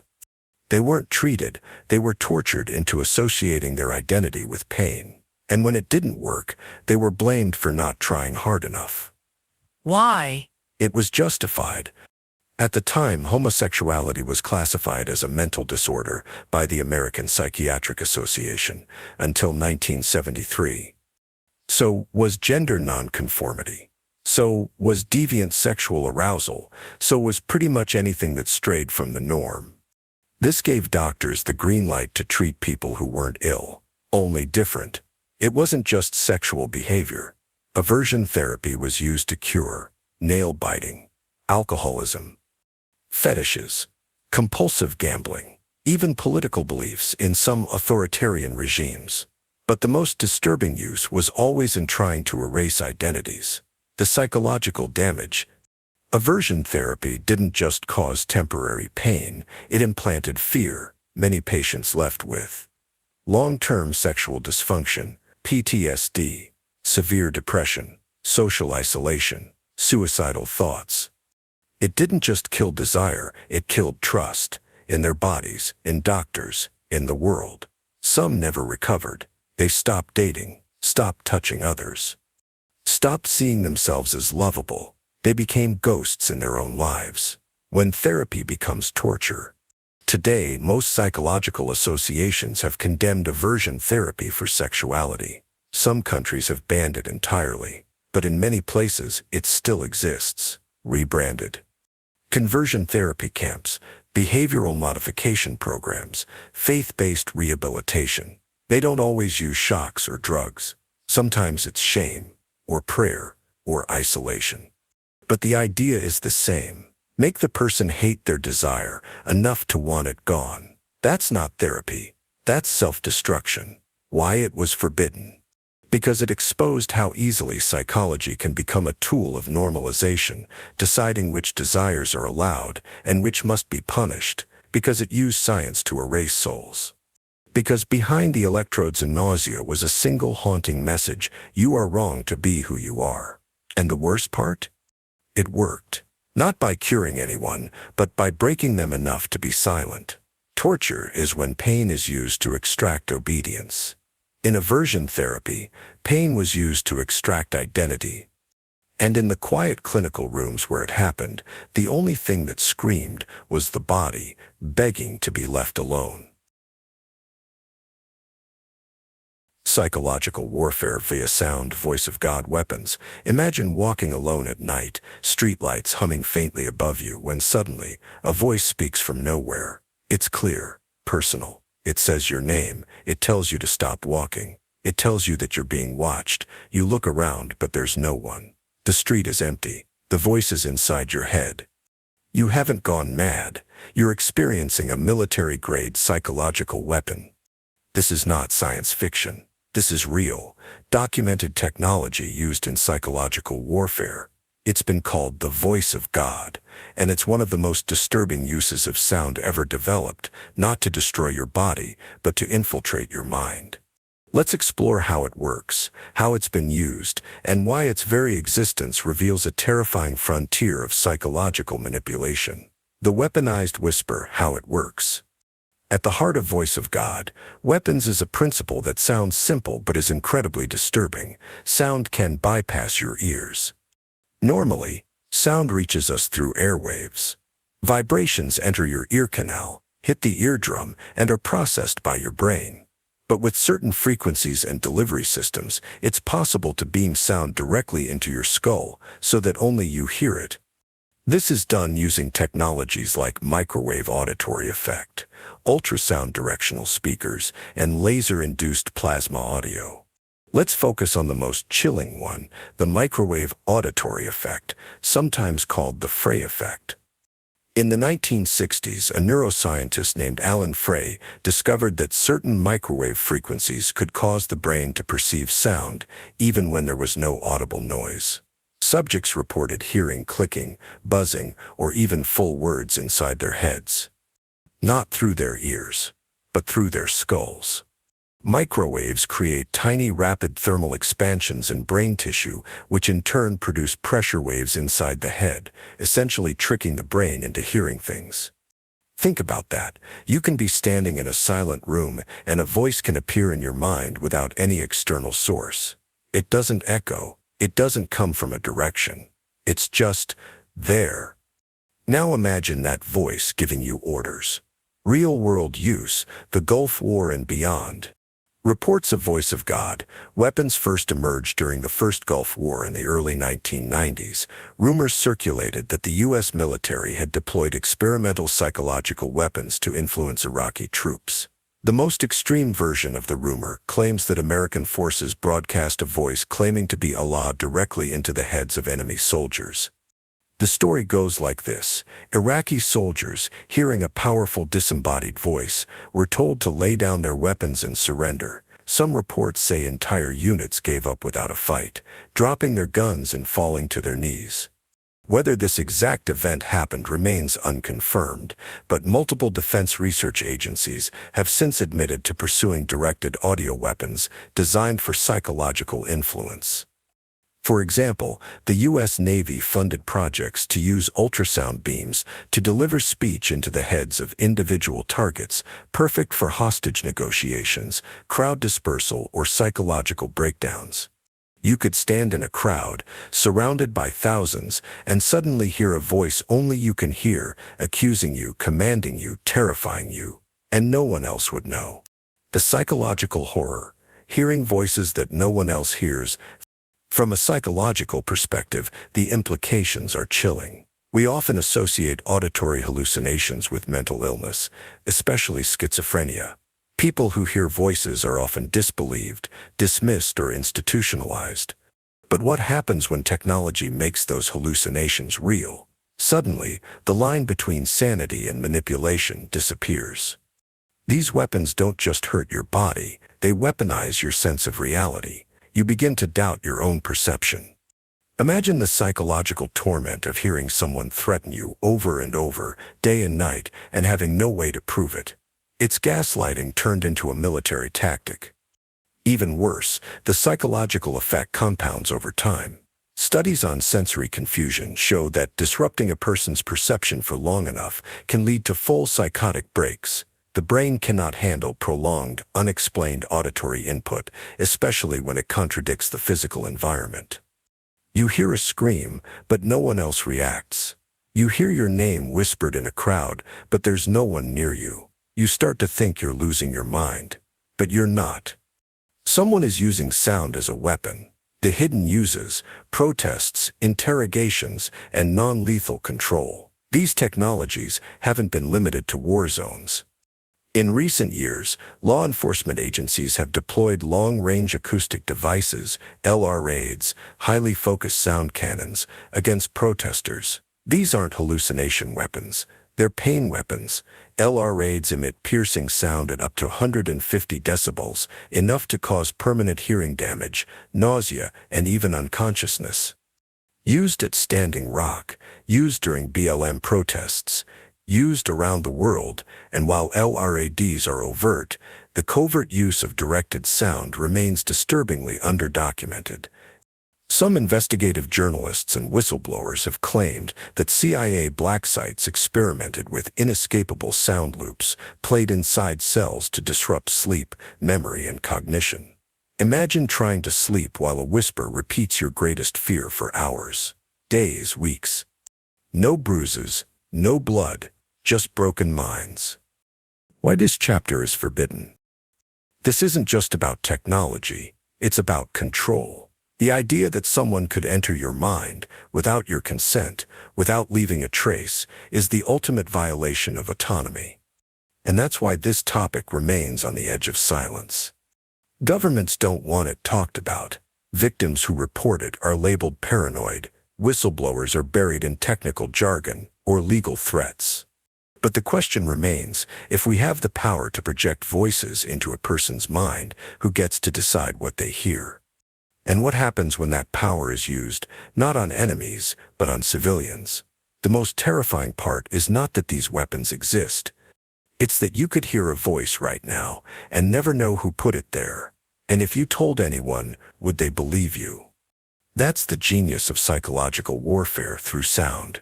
It doesn't just break the body, it makes sure no one believes it ever happened. Reality tunnels. How your brain edits the truth. Two people stand in the same room, watching the same event. A woman collapses on the floor, gasping for air. One person sees a medical emergency. They rush forward to help. The other, they freeze, confused, suspicious. They think, is this a trick? Is she faking? Same event, same moment. Two completely different realities. Why? Because they're not just seeing the world, they're seeing it through what Robert Anton Wilson called a reality tunnel. The term reality tunnel was coined in the 1970s, but the concept is older than that, buried in psychology, neuroscience, and philosophy. At its core, it means this: you do not see reality as it is. You see a filtered, edited, narrativized version of reality, shaped by your upbringing, your language, your beliefs, your trauma, your culture, and even the chemicals in your brain. And the terrifying part is, you think it's real. Let's break it down.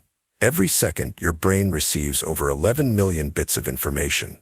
That's everything from colors, sounds, smells, body posture, emotional cues, language, temperature, time, memory, and more. How much of that do you consciously process? Roughly 40 bits per second, out of 11 million. So what happens to the rest? Your brain throws it away. It filters, categorizes, and invents a story. That story is your reality. Let's take an example you can feel. You walk into a room and someone frowns. If you grew up with abusive parents who criticized you constantly, your reality tunnel might immediately say, "They're mad at me. I did something wrong." But if you grew up in a supportive environment, your reality tunnel might say, "They must be having a bad day." Same face, same expression, different world. This isn't just psychology, it's neurology. Studies using fMRI scans show that beliefs, especially strong ones, literally shape perception. In one experiment, people were shown ambiguous images. Was it a face or a vase? Was it a duck or a rabbit? Participants primed to see faces activated facial recognition areas of the brain. Participants told to expect objects activated object processing regions. Their beliefs rewired their visual cortex in real time. They didn't just interpret the image differently. They saw different things. This is how deep the tunnel goes. Robert Anton Wilson argued that every person has a personal reality tunnel and that it's largely invisible to them, like water to a fish. You don't know you're inside it. But it shapes how you view everything. Politics, religion, gender, race, science, violence, humor, morality. Even the meaning of life itself. Two people can live on the same street and inhabit opposing universes, not because one is lying, but because their filters are incompatible. Let's go darker. One of the most disturbing implications of reality tunnel theory is how easily those tunnels can be constructed, not by you but by others. Take cult indoctrination. New members aren't usually threatened or coerced. They're slowly immersed in a new narrative, new language, new values, new interpretations of old memories. Day by day, the tunnel shifts. What once felt absurd now feels obvious. What once felt wrong now feels necessary. By the end, they'll look you in the eyes and tell you they're finally free, even as they hand over their money, their identity, and sometimes their children. They're not lying. Their reality changed. This tunnel manipulation isn't limited to cults. It happens in advertising, propaganda, education, even therapy. Every time a story is repeated, every time a slogan is drilled in, the tunnel walls are reinforced. You create your own reality. Facts don't care about your feelings. Love is love, blood and soil. Trust the science. Obey. All of these reshape what feels normal, what feels true, what feels real. And once the tunnel is established, evidence doesn't matter anymore. In fact, new evidence gets reinterpreted to fit the tunnel. Here's a famous study that proves this. In the 1970s, Stanford researchers took two groups of students. One group was shown evidence that capital punishment deters crime. The other was shown evidence that it doesn't. Both groups believed the evidence supported their prior beliefs, and both left the experiment more convinced than ever that they were right. They saw the same data, but their reality tunnels edited what they saw. So what does this mean? It means truth is not a light bulb. It's a mirror maze, and most people have no idea which reflections are real. It also means you can't trust your memory. You can't trust your gut. You can't even trust your eyes. Because everything you experience is already processed, chopped up, and reconstructed into a story that matches the tunnel you were trained to walk through. Reality tunnels are emotionally addictive. The more you live inside one, the safer it feels. The scarier the outside world becomes. So when people try to pull you out, when they challenge your beliefs, your political views, your religion, your worldview, you feel not just attacked, but existentially threatened. This is why people rage in comment sections, why they disown family over politics, why they scream about truth, but never agree what it is. Because they're not defending ideas. They're defending reality itself. Robert Anton Wilson warned that if you're not aware of your tunnel, then someone else is probably driving it for you. And if that's true, then what you think of as you, your beliefs, your values, your identity, might just be the side effect of your filters. And your filters might be someone else's design. Behavioral eugenics. You've probably heard of eugenics, the horrific idea that we can improve humanity by breeding only the fit and sterilizing or eliminating the unfit. But there was a subtler, more insidious variation you may have never heard about. It didn't focus on your genes, it focused on your mind. What if, instead of engineering better bodies, we could engineer better personalities? What if we could program people from birth to be obedient, cheerful, nonviolent, conformist? Welcome to the disturbing world of behavioral eugenics, the forgotten psychological movement to design ideal citizens by rewiring how children think, feel, and behave. Not with DNA. With conditioning. The roots of behavioral eugenics stretch back to the early 20th century, when psychology was becoming obsessed with behaviorism, the belief that all human actions are the result of learned responses to environmental stimuli. If you could control the environment, said behaviorists, you could control the person. One of the pioneers of this idea was John B. Watson, the founder of classical behaviorism. He once said, "Give me a dozen healthy infants and my own specified world to bring them up in, and I'll guarantee to take anyone at random and train him to become any type of specialist I might select.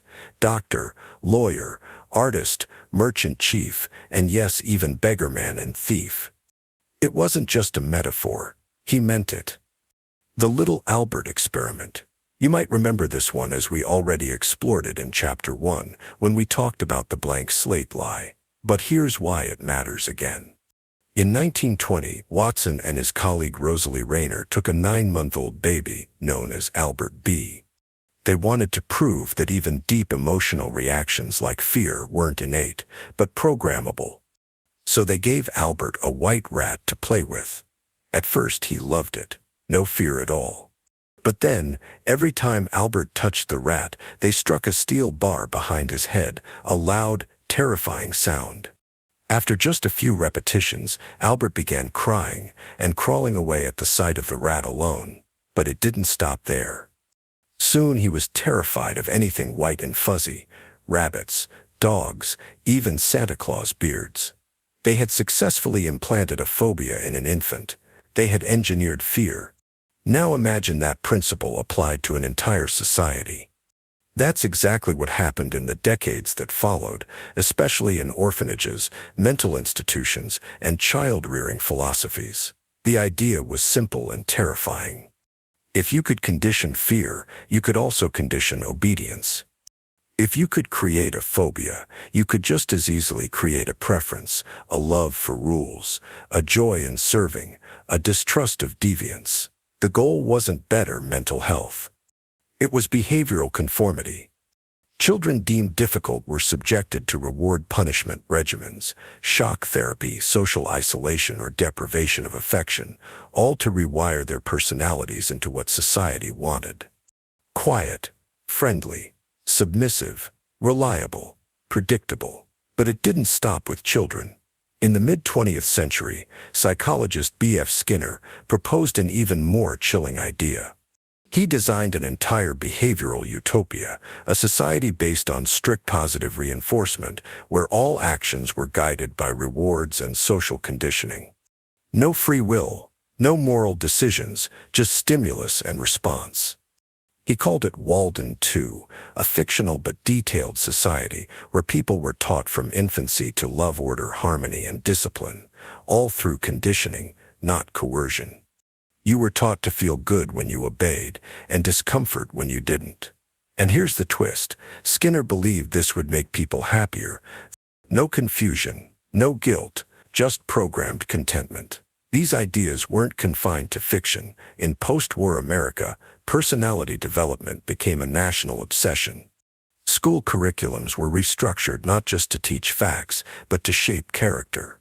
Employers began screening job candidates, not for skills, but for personality traits. Governments funded research into how to instill compliance, patriotism, and emotional regulation. And in many institutions, especially those housing the disabled or mentally ill, personality-shaping experiments were quietly carried out on the most vulnerable. One real case, the Boys Town Orphanage in the U.S., where troubled boys were subjected to experimental personality modification programs that used isolation, punishment, repetition drills, and behavior tracking to produce better conduct. Or the Willowbrook State School, where behaviorists tested various conditioning methods on children with disabilities, methods designed to suppress anger, reduce defiance, and increase docility. These were not medical treatments. They were attempts to reshape human personality through external control. Here's the disturbing truth. Behavioral eugenics wasn't about helping people. It was about creating a certain kind of person, someone who wouldn't make trouble. A person without excessive ambition, without deviant desire, without dangerous curiosity. A citizen who fit into the machine. If traditional eugenics said, you shouldn't reproduce, behavioral eugenics said, you shouldn't even think the wrong way. And the punishment for deviating wasn't sterilization. It was re-education. But what makes this chapter truly haunting is how alive the idea still is. Today we don't call it eugenics. We call it early intervention, behavioral therapy, emotional regulation, personality profiling, algorithmic hiring, nudging or predictive behavior modeling. But the core goal hasn't changed. Shape the person not by birth, but by behavior, preferably before they even know who they are. And if that works, it raises a terrifying question. Who gets to decide what the ideal personality is? Who gets to define which traits are good and which are dangerous? And what happens to the parts of yourself that don't fit the mold, the defiance, the anger, the weirdness, the wild? Are those disorders, or are they just unprogrammable? Drapetomania, the disease of wanting freedom. In 1851, an American physician named Samuel A. Cartwright stood before the medical establishment and proposed a startling diagnosis. He claimed to have discovered a new mental illness. It didn't show up in white patients. It didn't cause hallucinations or delusions. The symptom was simple. A black slave who tried to run away. Cartwright called it Drapetomania, a supposed psychiatric condition that caused enslaved people to flee captivity. The name came from Greek, drapets, meaning runaway, and mania, meaning madness. It wasn't satire. It wasn't metaphor. This was published in an official medical journal, the New Orleans Medical and Surgical Journal, and presented as legitimate science. Let that sink in. In 1851, a doctor claimed that wanting freedom was a form of mental illness. This wasn't just fringe, pseudoscience. Cartwright was a respected physician in the American South. His work was taken seriously by plantation owners, medical boards, and politicians. He claimed his discovery would help slaveholders detect and prevent rebellion, using medicine, not violence. The signs, he said, were clear: disobedience, sullenness, broken tools, restlessness, and especially a desire to escape. These weren't reactions to abuse or trauma. They were, in his view, pathological symptoms of a disordered brain. He even prescribed a treatment: regular whipping, followed by heavy manual labor and constant surveillance. If a slave was well treated, Cartwright claimed, they would remain cheerful and obedient unless infected with this disease of liberty. This wasn't the first time psychology was used to protect power, but it may be one of the most shameless. Cartwright used medical language to pathologize the very concept of freedom. He took a basic human instinct, escape from captivity, and recast it as insanity. In other words, if you rebel against oppression, you're mentally ill. This is the darkest side of psychology, not its failure to understand the mind, but its deliberate use to justify domination. Cartwright didn't stop at Drapetomania. He invented another condition too, dysesthesia ethiopica, which he described as a disease that made enslaved people lazy, disobedient, and indifferent to pain. This condition was supposedly caused by insufficient whipping and too much leniency. The recommended cure: more punishment, less mercy. It was psychology as a whip, diagnosis as a chain, medicine as a weapon. And horrifyingly, it worked. Not scientifically, but politically. Cartwright's writings gave slaveholders and lawmakers a false sense of scientific legitimacy. They could claim they weren't torturing people, they were treating them. In their hands, psychology didn't just describe human behavior, it controlled the narrative of humanity itself. What makes Drapetomania even more disturbing is that it wasn't unique. It was part of a larger pattern. The medicalization of resistance. Time and again, psychology has been used to label disobedience as disease. Women who rejected domestic life were labeled hysterics. Soldiers with PTSD were once called cowards with shell shock. Soviet dissidents were diagnosed with sluggish schizophrenia and locked in asylums. LGBTQ identities were classified as mental disorders until the 1970s. The logic is always the same. If your mind doesn't fit the system, the problem is you, not the system. Drapetomania eventually disappeared from textbooks, erased with embarrassment. No retraction, no apology, just quiet burial. But the damage was already done. It gave us a template. Use psychology to declare control as normal and freedom as deviance. That idea never really died. It just evolved. Today, people who resist oppressive work structures are labeled unproductive. Protesters are diagnosed as unstable or dangerous. Children who can't sit still for 6 hours are drugged. Entire cultures are pathologized for refusing to adopt Western norms. And while we no longer use the word drapetomania, the reflex survives, the assumption that a broken person must be treated and a broken world must be endured. Here's the most disturbing part. Cartwright wasn't wrong about one thing. Enslaved people did run. They did rebel. They did fight back. Because that's not madness. That's the most sane response imaginable. The madness was believing slavery could be moral. The madness was calling the desire for freedom a disease. Drapetomania wasn't a diagnosis. It was a confession. A confession that the system was so inhuman, it could only survive by rewriting humanity itself. And psychology, when twisted, gave it the language to do it. Social death, the psychology of erasure. You can survive without food for weeks, without water, for days, but without other people, without anyone speaking your name, looking at you, recognizing your existence. You start to disintegrate, not physically, psychologically. This is the hidden science of social death, what happens when your body is still alive, but society has erased you. And the disturbing part? It's not just something that happens accidentally. It's been used on purpose as a weapon, by prisons, by governments, by families, and sometimes by you. Let me show you how it works. Imagine a man is placed in a prison cell. No torture, no bright lights, no beatings, but no conversation, no eye contact. The guards never say his name. They slide food through a hatch and say nothing. Even the other prisoners are ordered not to speak to him.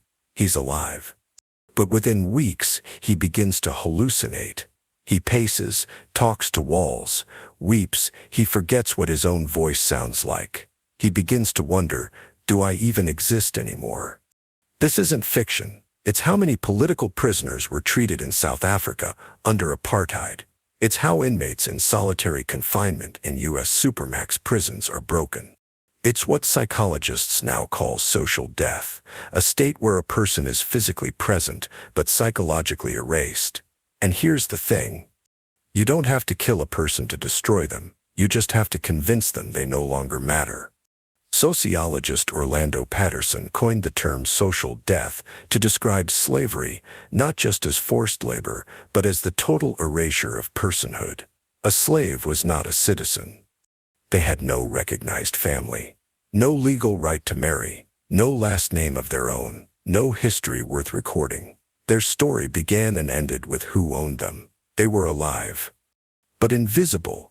And that invisibility, that stripping of recognition, is what makes social death so devastating. Because humans don't just need food and shelter, they need witness. They need someone to say, I see you, I know who you are, you exist. Without that, the self begins to rot. In modern psychology, we see it play out in terrifying ways. Take solitary confinement. More than 80,000 people in the U.S. are in solitary at any given time, locked in a cell for 22 to 24 hours a day. No meaningful contact, no stimulation. Studies show that even after just a few days, cognitive functioning starts to collapse. People become paranoid, depressed, suicidal. They lose their sense of time, their memory, their ability to recognize themselves. Why? Because your brain needs other people to stabilize your identity. It's not optional. Your sense of self is co-authored by those around you, so when no one mirrors you back, no looks, no names, no stories, you start to feel like a ghost. But here's what makes social death even more terrifying. It doesn't only happen in prisons, it happens in everyday life. Think of people who are socially erased, not by cells, but by silence. The old woman in a care home, never visited, who forgets her own birthday. The autistic child ignored at recess, treated like a background object. The whistleblower no one will hire. The exile who's disappeared from family photos. The ghosted friend who goes from daily calls to permanent silence. No explanation. Social death doesn't need bars. It only needs neglect, and neglect isn't passive. It can be deliberate. Think of cancel culture at its most extreme, where someone becomes unmentionable. No one dares to speak their name, lest they too be tainted, not hated, just erased. Or think of entire groups removed from the census. Entire populations declared stateless. Ethnic groups whose languages are forbidden to be spoken. Whose dead are buried without names. This isn't accidental, it's a form of psychological warfare. And it works. There's a reason the CIA's infamous Kubark interrogation manual included techniques that simulate social death, sensory deprivation, withholding communication, creating helplessness by removing all recognition of personhood, because when a person no longer feels seen, they become pliable, desperate for any acknowledgement. Even if it comes from their abuser. This ties back to something even darker. The brain will sometimes accept punishment over erasure because pain reminds you that you still exist. Silence does not. So what happens when someone escapes social death? Sometimes they never fully return. They live among people but remain disconnected, untrusting, hollow. Because once you've been erased, part of you always fears it could happen again. And sometimes they pass the erasure forward. They ghost others, they fall silent. They replicate the weapon, because in a world that can erase you without touching you, the only way to feel safe is to become the one who disappears, and say.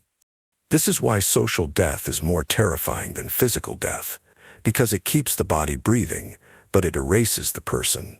No scars, no autopsy. Just a person who once was someone, now unseen, unspoken, undone. And the most haunting part, you don't need a prison to inflict it. You just need to stop looking. Psychological torture is therapy. You walk into the room because you've been told it's a hospital. You've been told these people are doctors, that you're going to get help. You're 16. You've been having panic attacks, nightmares. Maybe you're gay. Maybe you're depressed. Maybe your parents just think you are too emotional, so they bring you here. And the door locks behind you. This isn't the start of a horror film. This is a documented pattern. For decades, even into the 2000s, psychological torture has been packaged, sold, and implemented as therapy. In a previous chapter, we saw how psychological experiments used pain and fear to correct behavior, the aversion model. But what you're about to hear goes beyond lab experiments. This is about entire therapeutic systems, institutions, and industries where the cruelty isn't hidden in a test, it's the treatment itself. It looks like recovery. It feels like a hospital. It's framed as care, but behind the facade, it's something else entirely. The use of fear, humiliation, isolation, and pain to break a person's mind for their own good. Let's open the file drawer. In the 1950s, Dr. Donald Ewan Cameron ran the Allen Memorial Institute in Montreal, funded by the CIA's MK-Ultra program. His patients were ordinary people. Some had mild depression. Some were anxious housewives. Others had no major issues at all. They came seeking therapy. Instead, Cameron subjected them to what he called psychic driving. Here's what it looked like. First, he would give patients massive doses of electroshock therapy, not once but sometimes 2 to 3 times a day, with voltages far above standard medical practice. Then he'd induce drugged sleep, keeping patients unconscious for weeks using barbiturates. Over the top of that, he'd play recorded messages on repeat, thousands of times, to reprogram their thinking. One woman came in for postpartum depression. When she left, she couldn't remember how to cook. She couldn't recognize her children. She had to relearn how to use a toilet. This wasn't therapy. It was mind destruction disguised as healing. And no one stopped him, because he was a respected doctor, because he wore a white coat. But this isn't just the past.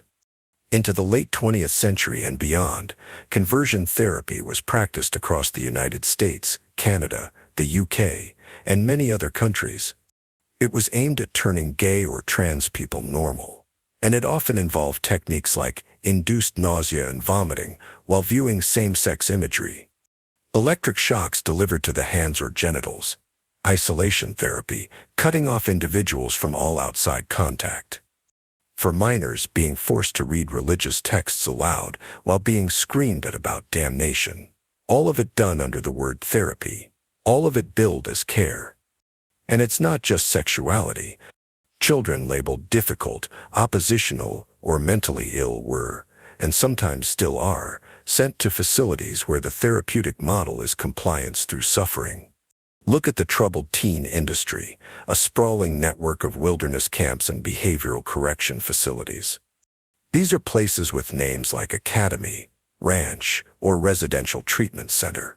But the methods include sleep deprivation, forced silence for days, physical restraint in isolation rooms, group therapy sessions that are actually public shaming circles. Kids are told to confess sins they didn't commit. Girls are forced to admit they seduced their abusers. Boys are made to dig trenches or carry logs until collapse as discipline. Some of these programs had no licensed psychologists. Some are still operating, and many of the survivors now speak of one thing in common. They were taught that their suffering was healing, that abuse was help. The most sinister part, these methods work in the short term. Fear produces compliance. Isolation produces dependence. Shame silences rebellion. So patients improve. They stop screaming. They obey. They say what's expected. And the therapist marks it as progress. But underneath, the person is breaking. They're not being healed. They're being trained not to be healthy, but to be manageable. And this is where the line blurs. Because what counts as therapy? A padded room with restraints, or a quiet office with gaslighting, a shock device, or 10 months of subtle manipulation. Even today, some so-called therapies rely on threatening clients with abandonment, requiring complete obedience to an authority figure, denying access to family or outside support, telling patients their suffering is proof that the therapy is working. It's not healing, it's behavioral compliance through psychological harm. And sometimes, people pay thousands for it. This is the forbidden truth. Psychological torture doesn't always come with screams. Sometimes it comes with a clipboard, with progress notes, with soft music in the waiting room, but it erases your autonomy. It teaches you to distrust your own thoughts. It punishes resistance as illness. It rewards brokenness as improvement. It says, if this hurts, that means it's helping. And if you believe that long enough, you'll thank your abuser. You'll pay your torturer. You'll call it recovery, because the worst kind of torture is the one you learn to call therapy.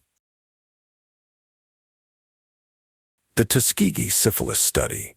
When science watched men die. Imagine this. You're told you're part of a free medical program. A team of doctors in clean white coats comes to your town offering free checkups, transportation, meals, and even burial insurance. They tell you that you have bad blood, a vague term people use around here, and that they're going to treat you. You trust them. Why wouldn't you? Now imagine that what they're actually doing is watching you die. From 1932 to 1972, the U.S. government deliberately allowed hundreds of black men to suffer and die from syphilis without ever telling them they had it, all in the name of science.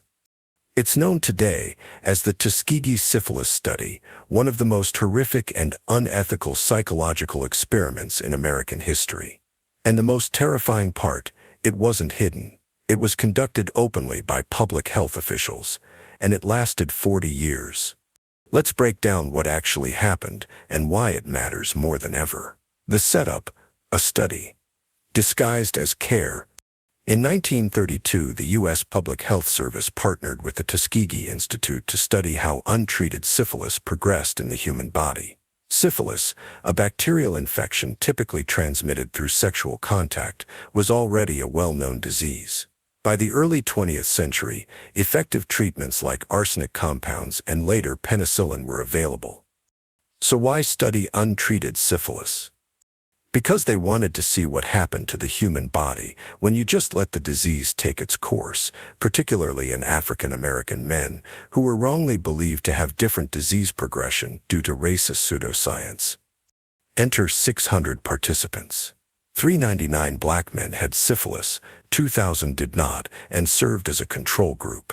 Most of them were poor, uneducated sharecroppers living in Macon County, Alabama. They were never told the truth.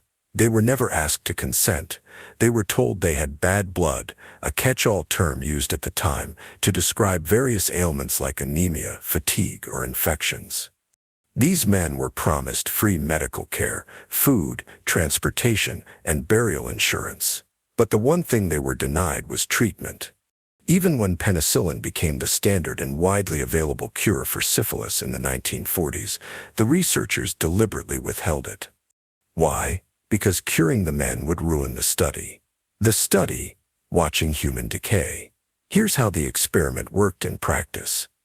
The men were brought in for regular blood draws, spinal taps, and physical exams. They were given tonics and pills that were described as treatment, but were actually useless. When they asked what procedures were being done, they were misled or ignored. Some of the men were subject to painful lumbar punctures, invasive spinal taps used to examine central nervous system infection. These were described as special free treatment. What the researchers were really doing was documenting the stages of untreated syphilis, from rashes and sores to blindness, mental deterioration, and death. The men's wives were infected. Some of their children were born with congenital syphilis, and still, they weren't told. This wasn't some rogue group hiding in a basement. The study was published in medical journals. It was known to government agencies. Doctors, nurses, and administrators participated. Even when whistleblowers raised concerns, the program continued.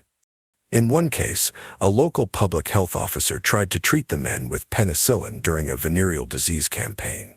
The Tuskegee team intervened to prevent the men from receiving medicine. The cruelty wasn't in the shadows. It was bureaucratically approved, publicly funded, and medically documented. Why did they do it? The psychology of dehumanization. You might be wondering, how could trained doctors do this? The answer lies in the psychology of moral disengagement. Once a person or a group is viewed as less than, anything becomes justifiable. These men weren't seen as individual human beings with families, fears, and futures. They were seen as data points, part of an experiment. The racial pseudoscience of the time dehumanized black men. Popular medical belief claimed they were more primitive, hypersexual, less intelligent, and that their bodies responded differently to disease. Combine that with the white coat authority bias, the psychological tendency to obey medical professionals without question, and you get the perfect setup for mass, institutionalized abuse.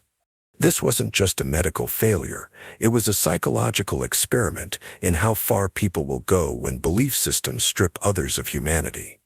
The aftermath, the truth finally comes out. In 1972, the nightmare finally came to light. A whistleblower, Peter Buxton, a venereal disease investigator, leaked the details to the press after being ignored by superiors. The public reaction was explosive. The study was immediately shut down. Lawsuits followed. In 1974, a $10 million settlement was awarded to survivors and their families, but the damage could never be undone. In 1997, President Bill Clinton issued a formal apology stating, "What was done cannot be undone, but we can end the silence. We can stop turning our heads away." By then, only a handful of the original subjects were still alive. Why it matters today, the legacy of broken trust. The Tuskegee syphilis study destroyed public trust in medicine, particularly among African Americans.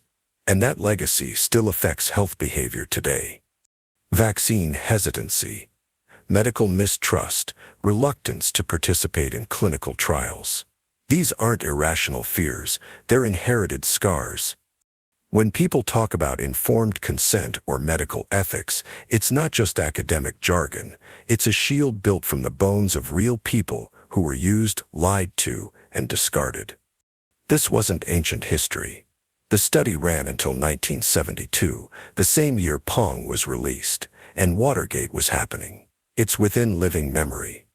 And it's a haunting reminder that psychological abuse doesn't always involve physical harm. Sometimes it's what you don't tell someone, what you pretend is kindness, what you justify in the name of progress. Project Artichoke is Bluebird. You think you're sitting in a room to take a survey. It's quiet. A man in a suit offers you a glass of water. He smiles, says this won't take long. An hour later, you don't remember who you are. That wasn't water. Welcome to the darkest corners of U.S. psychological warfare, where memory could be erased, truth was a weapon, and your mind was the battlefield. Before there was MK-Ultra, the infamous CIA mind control program now widely known, there was Project Bluebird, then Project Artichoke. These were the prequels to MK-Ultra, and in many ways far more terrifying. Why? Because they were raw, experimental, secret, no oversight, no limits, just one mission, find out how to control the human mind, by any means necessary. Let's walk into the room together. It started with fear, and a question. After World War II, America wasn't just victorious, it was paranoid. The Cold War had begun, and U.S. intelligence agencies believed the Soviets were developing psychological weapons. Stories leaked from Korea, American prisoners of war who had turned on their country confessed to crimes or adopted communist beliefs. Were they brainwashed? That one word, brainwashing, haunted the CIA. Could you truly control someone's mind? In 1950, the CIA launched Project Bluebird. The goal: explore methods to extract truth from unwilling subjects, program people to obey commands, and wipe memories clean. A year later, it evolved into Project Artichoke with an even more sinister goal. Can we get control of an individual to the point where he will do our bidding against his will, and even against fundamental laws of nature, such as self-preservation? That's a quote from a real CIA memo. In plain English, could they turn a human being into a robot assassin? Could they erase a person's memory and implant a new identity? Could they torture someone so precisely, so scientifically, that they wouldn't even know they had been tortured? The experiments began. Who they used and how they broke them. The test subjects weren't volunteers. They were prisoners, mental hospital patients, foreign agents. Sometimes even regular U.S. citizens who had no idea they were being drugged, because once someone is labeled expendable, The rules don't apply. Here's how it worked. A man is given a drink. It's laced with LSD, but he doesn't know that. He begins hallucinating. As panic sets in, he's interrogated under blinding lights. Sleep deprivation kicks in. Loud noises. Hypnosis. Then another drug, maybe sodium amytal, the so-called truth serum. Then ice water baths. Then more questions. Eventually the man has no idea who he is, where he is, or what's happening. He's completely broken down. And then they start over. In another case, a subject is kept awake for 100 hours straight, then hypnotized. The hypnotist tells her, when you hear the word Bluebird, you will pick up the gun on the table and shoot the man across from you. She complies. It's a blank round. She doesn't remember doing it. That's a real documented experiment from Artichoke. They were trying to install obedience, make people programmable, like machines. Not through persuasion, but through trauma. Break the mind, rebuild it from scratch. The idea was that memory, identity, and morality weren't fixed, they were malleable. You just had to find the right techniques. Sleep rooms, amnesia, and the disappearance of you. One of the most disturbing branches of Artichoke involved what we might now call deep psychological erasure. Subjects were put into what were called sleep rooms, isolated spaces where they were drugged and put into artificial comas for days or weeks. During that time, messages were played on repeat through headphones. Phrases like, "You are happy, you obey. You do not remember," over and over and over. The idea, wipe the slate clean, remove trauma, remove resistance, remove identity, and replace it with programming. In some cases, patients woke up not knowing their names, families, or past. Some never fully recovered. Others were told they had been treated for depression. It wasn't just torture. It was invisible torture. There were no scars, no bruises, just a vanished self.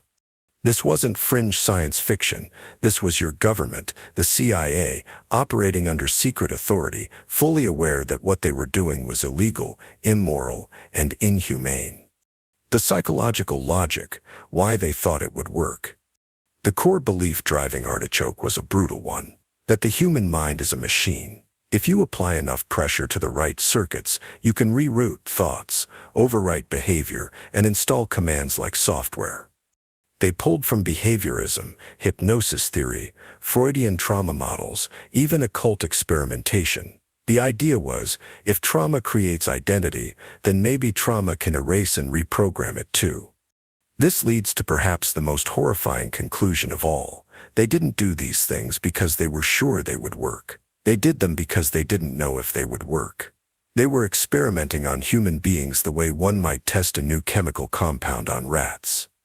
And the scientists and psychologists behind it, many of whom had fancy degrees from top institutions, believed that patriotism or intellectual curiosity justified it. They weren't mad scientists. They were regular scientists given too much power. The silence and the leak. For decades, Artichoke and Bluebird remained hidden. Files were destroyed. Names were redacted. Victims were silenced. But in the 1970s, after Watergate and public distrust of government hit an all-time high, the Church Committee, a Senate investigation, revealed thousands of documents related to CIA mind control programs.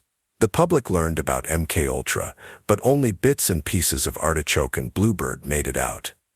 Even today, much of what happened remains classified or heavily censored. We know some things, that people were harmed, minds were destroyed, lives were lost, but we don't know the full extent, and maybe we never will. Why this matters, and why it was buried. Project Artichoke wasn't about curing mental illness or studying human potential. It was about building weapons out of minds, and that's why it had to be buried. If the public fully understood that government scientists used drugs, trauma, and psychological techniques to erase people, to install commands, to play God with consciousness, the backlash would be existential. That's why these programs were denied for years. That's why they were renamed, repackaged, and reburied. It's not just about what was done. It's about what it reveals. that under the right justification, even the most respected institutions will treat human beings like tools. The forbidden experiment, raising a child without language. Imagine a newborn swaddled in cloth, placed in a sterile, silent room. No lullabies, no words, no one responds to their cries. Caregivers feed them and clean them, but never speak, never gesture, never make eye contact. This child will grow, but will never hear a story, a command, or even their own name spoken aloud. This isn't a horror novel. This is the foundation of what psychologists call the forbidden experiment. The name isn't metaphorical, it's literal. The idea, to deliberately raise a human being in total linguistic isolation, is so ethically horrifying that it's considered one of the few experiments no modern scientific institution would ever permit. But that hasn't stopped some from trying. The ancient origins of a dark curiosity, the desire to know the natural language of humans, the tongue we would supposedly speak if no one taught us anything, goes back thousands of years. In the 7th century BCE, Egyptian pharaoh Psamtik ordered a chilling study. He gave 2 newborn infants to a shepherd with strict instructions: raise them in silence, do not speak to them. Do not let anyone else speak to them. Only observe what language they would begin to speak on their own. According to the legend, after 2 years of silence, the children uttered the word bikos, which resembled the Phrygian word for bread. Psamtik concluded that Phrygian was the original language of humanity. But what he really proved was that depriving children of language is an act of profound violence. This obsession resurfaced in medieval Europe. Holy Roman Emperor Frederick II allegedly repeated the experiment in the 13th century. He wanted to learn what language children would speak if they were never taught: Hebrew, Greek, Latin. He believed the answer would reveal the divine origin of speech. The outcome. But the children died, wrote historian Salim Benedek Adam. They could not live without the clapping of the hands, the gestures, the joy of the face, and the caresses of their nurses. In modern terms, they died of emotional neglect, or what psychologists now call failure to thrive. Even when fed and physically cared for, infants need social interaction to survive. Human contact, especially linguistic interaction, isn't a luxury, it's developmental oxygen. What happens without language? The tragic case of Jeannie. In 1970, the forbidden experiment was conducted by accident. A 13-year-old girl was found in Los Angeles, locked in a small dark room. Her name, or rather, the name given to protect her identity, was Jeannie. For over a decade, Jeannie had been kept strapped to a potty chair or tied to a crib. Her father forbade anyone from speaking to her. If she made noise, she was beaten. She grew up hearing almost no words, no stories, no music, no conversation. When social workers discovered her, she was 54 pounds, could not chew solid food, and knew only a few words: stop, no, and sorry. To psychologists, it was both tragic and tempting. They suddenly had a living subject who, through no scientific design, had grown up in linguistic deprivation. Could she now learn to speak? Could her brain still acquire language? Could her development be reversed? Jeannie became the center of a controversial research frenzy. Linguists, psychologists, neurologists, all wanted a piece of her. For years, she was tested, recorded, and studied like a lab rat. At first, progress seemed hopeful. She began learning words. She could name objects, describe colors, express emotions, but soon it became clear she could not learn grammar. She could speak in broken fragments, but her brain seemed unable to grasp the structure of language, syntax, tenses, clauses. For example, she might say, "Applesauce by store," but never, "I bought applesauce at the store." Linguist Noam Chomsky had theorized the existence of a critical period for language acquisition, a window during childhood where the brain is wired to absorb grammar. After that window closes, full fluency becomes impossible. Jeannie proved it. Or more precisely, Jeannie suffered it. Eventually, funding ran out. Legal custody disputes tore her from the researchers who had once treated her as both patient and project. She was placed in foster care. She was abused again. She vanished from the public eye. No one really knows what happened to her, why this experiment is forbidden, and what it reveals. The forbidden experiment is considered unethical, not just because of what it does, but because of what it implies, that a human being can be treated as a blank slate, to be molded, deprived, or programmed at will. It reduces a child to a variable in a linguistic equation. But language is not an add-on to humanity. It is the structure through which thought, identity, and memory take shape. When a child is denied words, they are not just missing vocabulary. They are missing the framework to form abstract ideas, construct a sense of self, and build relationships.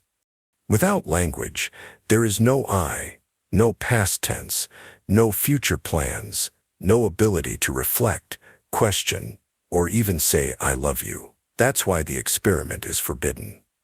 It reveals too much. It shows how fragile the mind really is.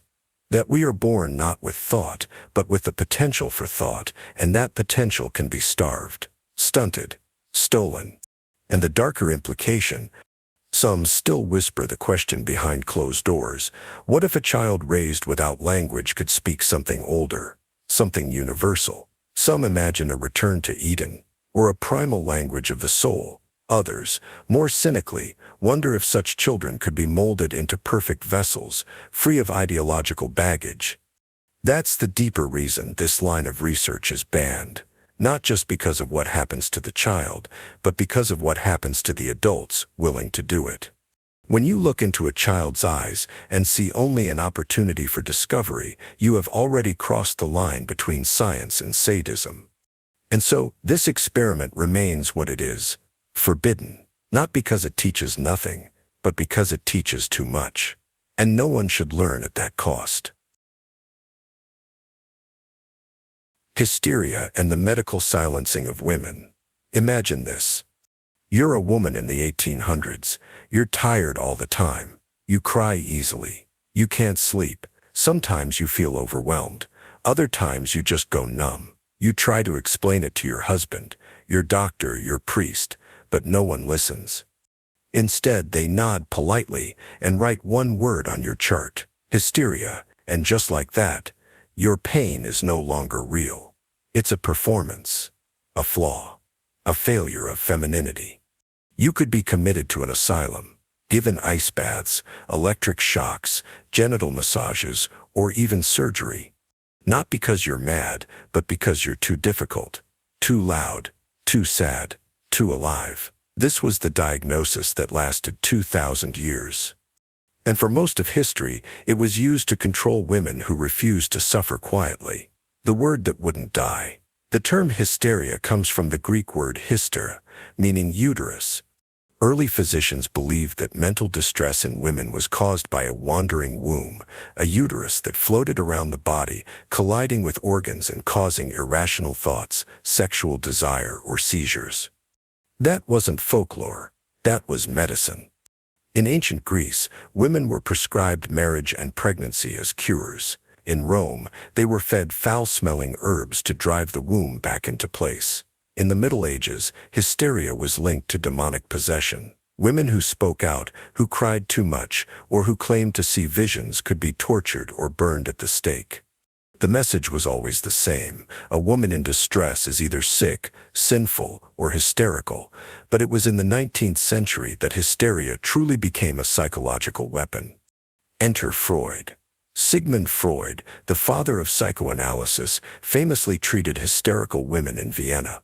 His patients suffered from paralysis with no physical cause, blindness with no injury, tics, convulsions and fainting, loss of speech or hearing. Today, we'd recognize many of these symptoms as signs of trauma, dissociation, or neurological illness. But back then, they were seen as female madness. Freud proposed that hysteria was the result of repressed trauma, especially of a sexual nature. At first, he believed his patients were recounting real abuse, especially incest. But when that theory met backlash from his peers, Freud backed off. He reinterpreted the abuse stories as fantasies, claiming that the women had unconscious desires for their fathers. In other words, their suffering wasn't the result of trauma, it was proof of their secret perversion. Women were transformed into unreliable narrators of their own pain. The hysterical body on display. One of the most disturbing institutions in this story was the Salpêtrière Hospital in Paris, an asylum where thousands of women were diagnosed with hysteria and paraded in front of doctors, students, and photographers.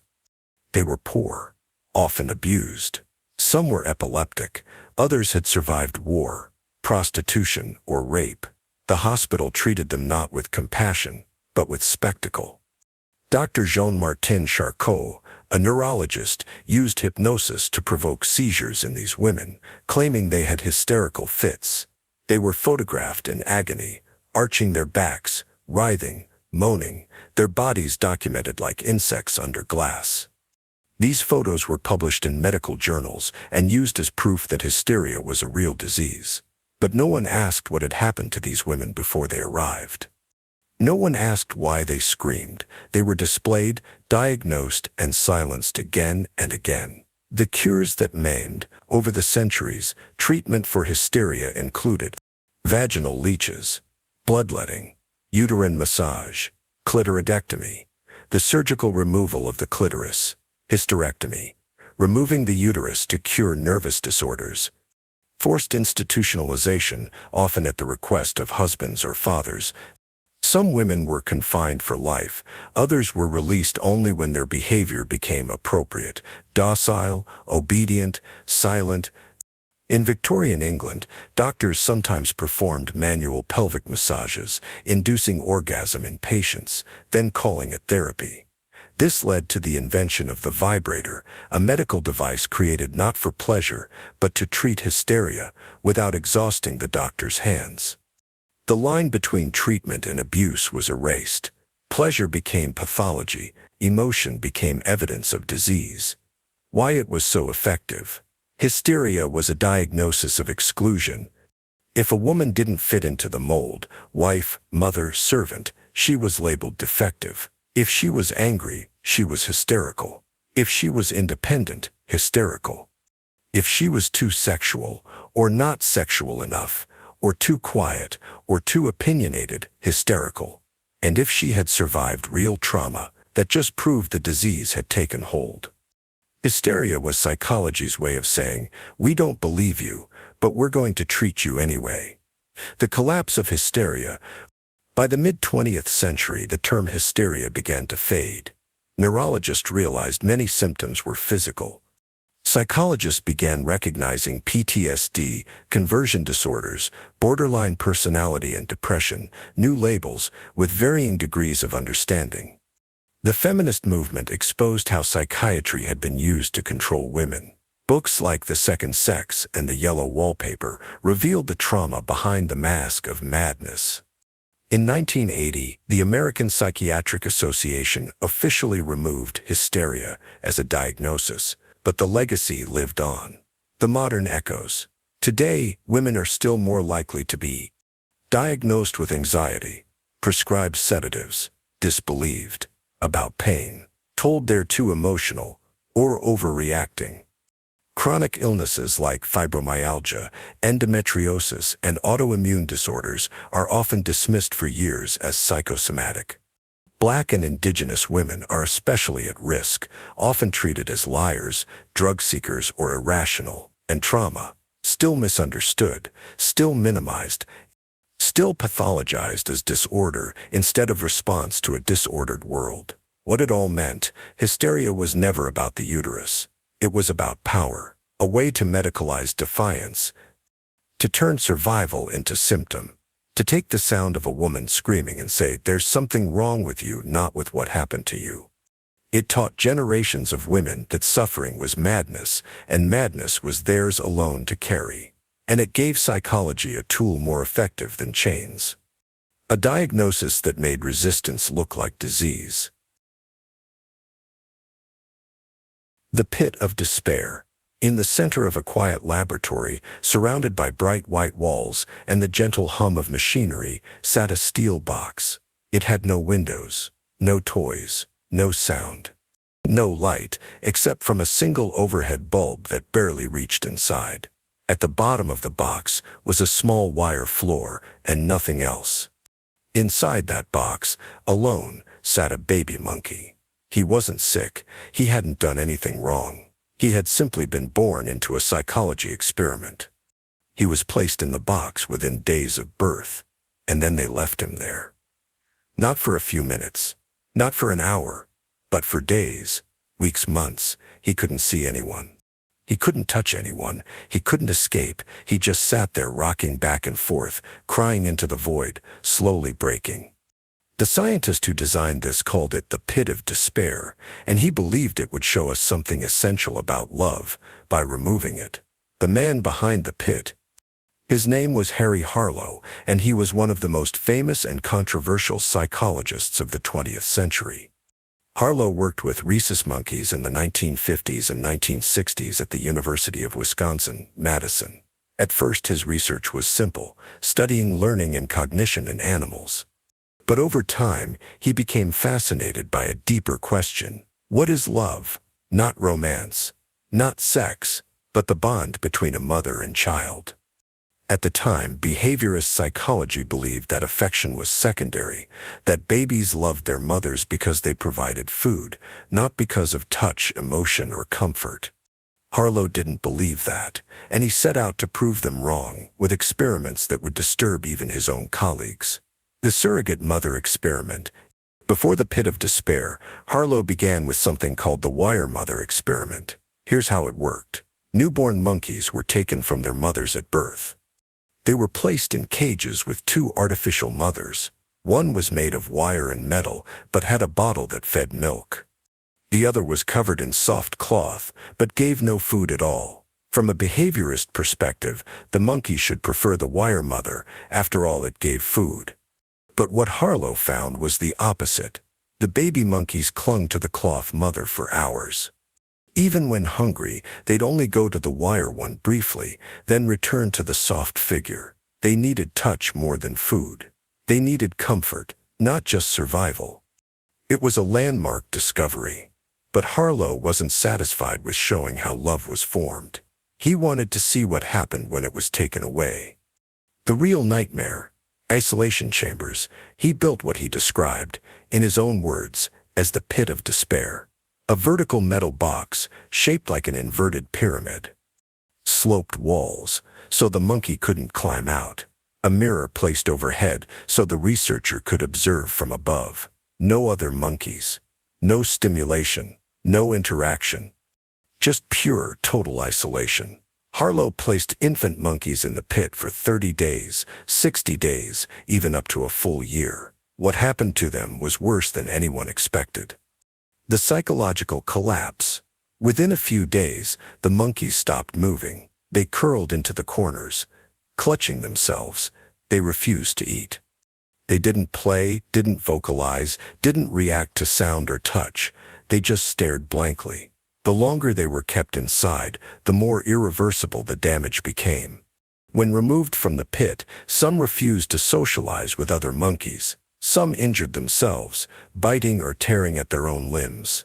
Some rocked endlessly, as if trying to soothe the pain that wouldn't leave. And some simply froze when touched, unable to process contact. They weren't just sad. They were psychologically annihilated. Trying to repair the damage, Harlow didn't stop there. He tried to see if the isolated monkeys could recover by placing them with other normal monkeys, but it didn't work. The isolated ones didn't play, didn't groom, didn't reproduce. They were incapable of forming relationships, even violent ones. Some of them, when they were finally forced to breed, attacked or ignored their offspring, repeating the same coldness they had known. Harlow had successfully created monkeys without love, and they passed that lack on. The emotional damage became multi-generational. Why did he do it? Harlow believed that the only way to understand the importance of love was to see what happened when it was completely removed. His critics accused him of cruelty. of violating ethics, of treating living beings as disposable, and he didn't deny it. In fact, he leaned into the darkness of it. He gave his devices names like the Pit of Despair, the Rape Rack used to forcibly breed monkeys, the Iron Maiden, a cold, rejecting surrogate mother made of sharp metal. Harlow wasn't hiding what he was doing. He wanted people to confront the horror. He wanted to make it impossible to look away because in his view, psychology was ignoring the role of affection, bonding, and love. And if it took disturbing experiments to prove it mattered, then so be it. The legacy. Harlow's work helped revolutionize our understanding of emotional development. Thanks to his experiments, hospitals stopped isolating newborns. Orphanages began to emphasize human contact. The importance of touch, affection, and early bonding became central to developmental psychology. But it came at a price. Dozens of monkeys were left broken, hollow, damaged beyond repair. And the haunting thing is, the same experiment couldn't be done on humans. But the results still apply. Children raised without affection, in institutions, in abusive homes, in neglectful environments, often show the same symptoms: emotional detachment, inability to form trust, self-harm, depression, disassociation. You don't need a steel pit. Neglect is enough. Why it was forbidden? Because it showed something we didn't want to admit. Love isn't a luxury. It's not soft, it's not optional. It's as necessary as air. Take it away, and you don't just get sadness, you get collapse, regression, suffering that rewires the brain itself. And what's worse, Harlow proved we can create that suffering intentionally, in a lab, on schedule. All it takes is silence. The Pit of Despair wasn't just a box, it was a mirror. It forced us to look at what happens when love is stripped away, not by accident but by design. And what looked back at us was a face with no expression at all. Psychosurgery for gender nonconformity. There's a scene that still haunts psychiatric history: a teenage boy sitting in a chair, electrodes stitched into his skull, staring at images on a screen. A nurse watches. A button is pressed. Pain is triggered. The images are of men. This wasn't a punishment for a crime. This was medical treatment. Psychosurgery for gender nonconformity was once considered a viable, even progressive solution. In the mid-20th century, the fusion of psychiatry, neurology, and social control produced a wave of brutal interventions aimed at aligning people's brains with the gender roles expected by society. In other words, if your gender expression didn't match your birth sex, your mind could be fixed. Not explored, not accepted, not respected, corrected. This chapter is not about fringe science or rogue doctors. It's about mainstream institutions, hospitals, universities, military clinics that use psychosurgery and behavior modification to erase gender deviance. Because for a disturbingly long time, being nonconforming wasn't a personal identity, it was a pathology. The rise of the brain scalpel. The 1940s through 1970s saw an explosion in psychosurgery, procedures aimed at altering behavior by destroying parts of the brain. The most famous was the lobotomy, pioneered by Antonio Egas Moniz and later popularized by Walter Freeman in the U.S., who performed transorbital lobotomies with an ice pick-like tool inserted through the eye socket. Initially used to treat schizophrenia and severe depression, lobotomies were quickly broadened to include problematic behaviors: disobedient wives, anxious children, suicidal veterans, and gender nonconforming youth.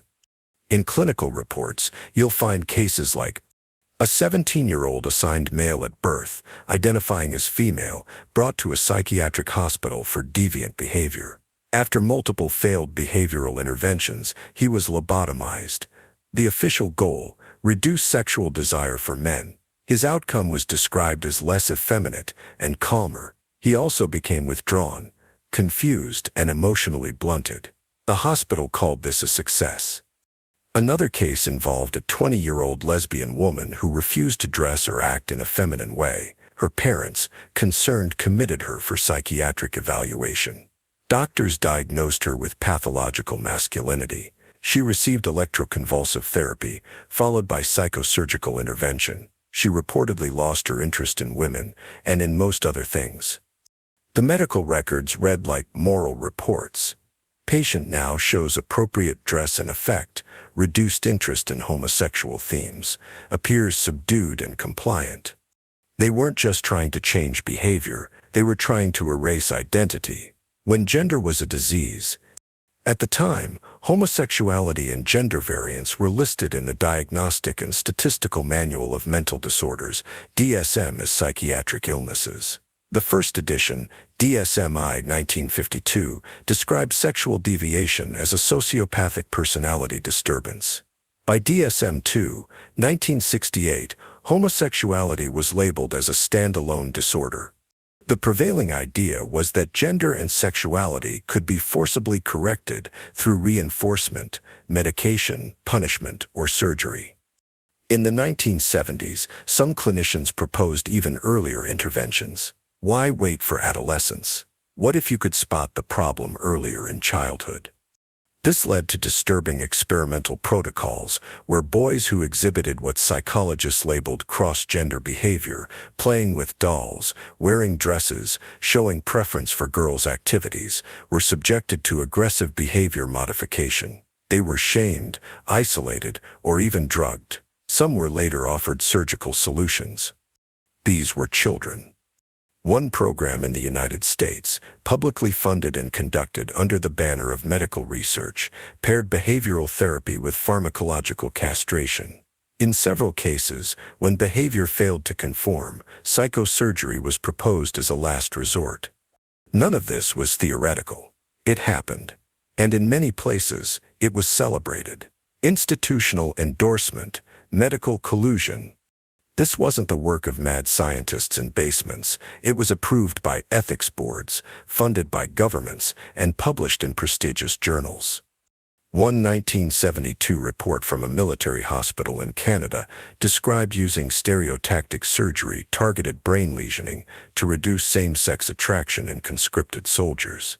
The goal, make them fit for service. That meant no feminine tendencies, no emotional instability, and no open expression of queerness. Other studies emerged from the US, UK, and Sweden, documenting the use of frontal lobotomies, cingulotomies, and amygdalotomies on patients considered sexually deviant. In the Soviet Union, political and sexual nonconformity were often treated as overlapping disorders. If you rejected gender roles, you were also rejecting the moral structure of the state, which meant you were sick. And if you were sick, your brain could be treated.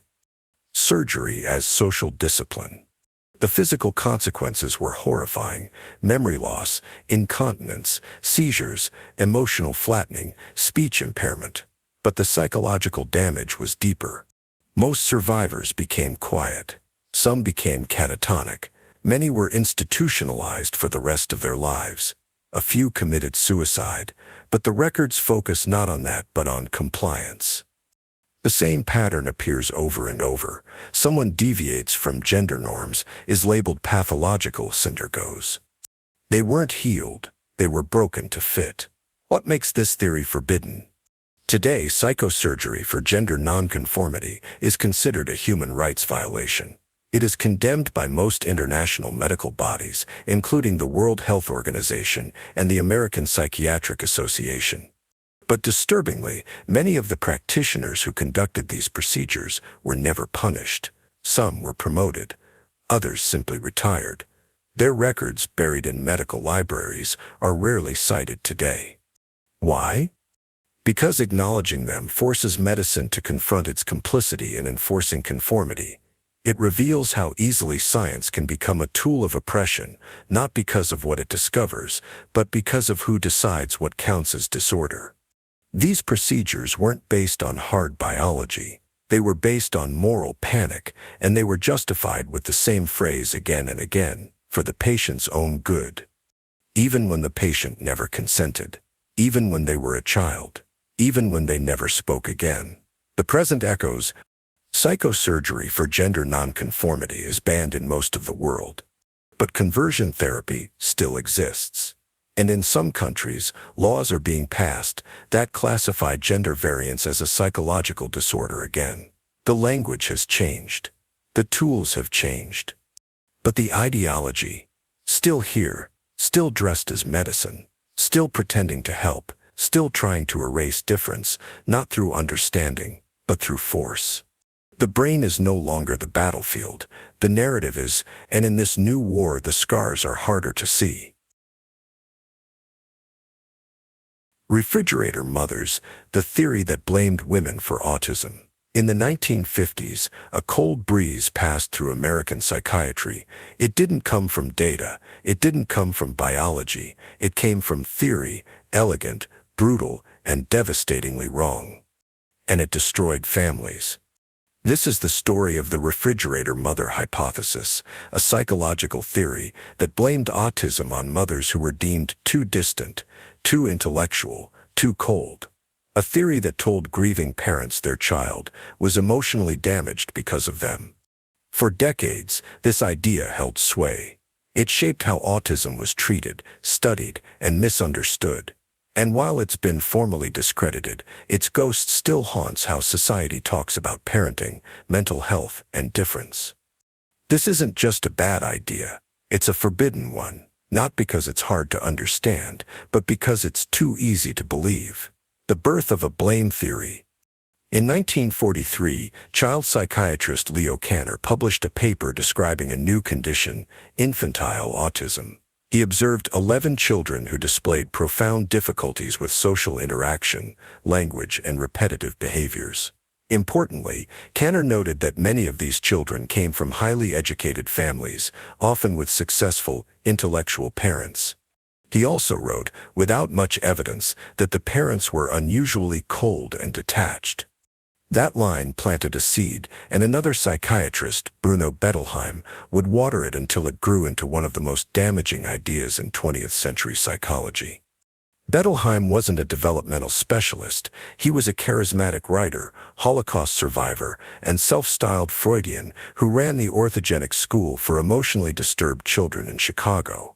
He was persuasive, and he believed, deeply, that autism was caused by emotional trauma inflicted in early childhood by parents, especially mothers.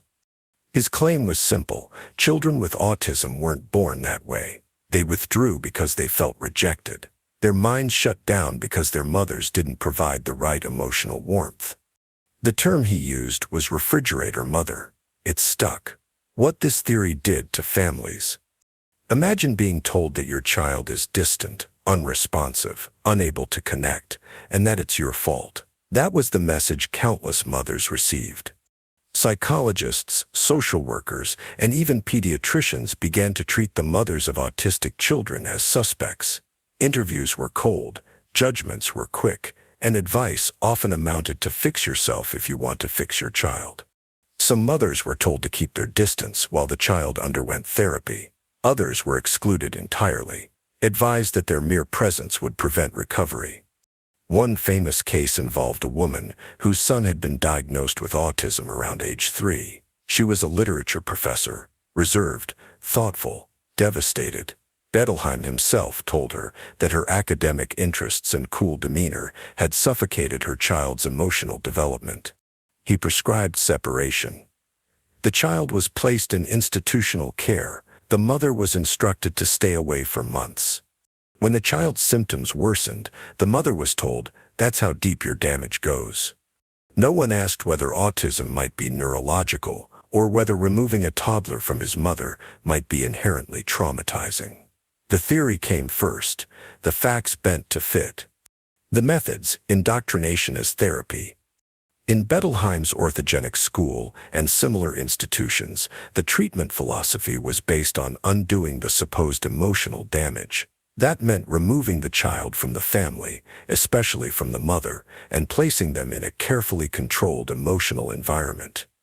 The therapist or teacher would become a surrogate parent, a warm figure who could coax the child back into human connection. The child's reactions were scrutinized daily. If they made eye contact, it was a win. If they resisted, it was interpreted as proof of the mother's failure. In some facilities, children were forbidden from receiving visits or letters from their parents. Any attachment to the biological family was seen as a regression into the coldness that caused their condition. These were not fringe methods. They were endorsed by popular psychology texts, television specials, and even parenting magazines. And while some children did improve, as children often do with age and support, this was taken as proof that the theory was right. Never mind the trauma, never mind the children who didn't improve, never mind the mothers who were crushed under the weight of false guilt. One mind, it persisted. So how did such a theory survive for decades, despite its lack of scientific support? Partly because autism was, and still is, difficult to understand. In the 1950s and 60s, it was invisible in the public mind. No diagnostic clarity, no genetic studies, no clear cause. And into that vacuum stepped Freud's ghost. When you don't understand a behavior, blame the family, blame the mother. But there was also something seductive about the theory. It gave doctors control. If autism was caused by parenting, then psychiatrists could fix it through therapy, discipline, separation.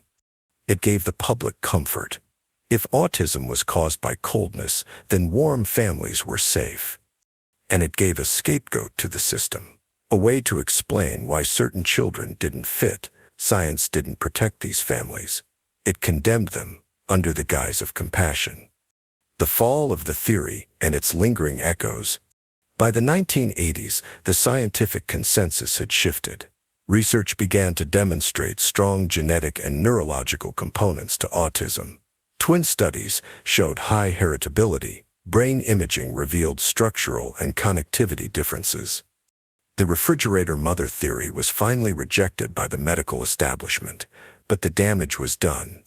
Many families had been torn apart. Thousands of mothers had been shamed, blamed, or excluded from their children's lives. And worst of all, countless children were denied the understanding and support they deserved. Today, we know autism is not caused by parenting. It is not a trauma response. It is a developmental condition rooted in brain structure and function. But even now, in some circles, you'll hear whispers. Did you vaccinate? Were you too stressed?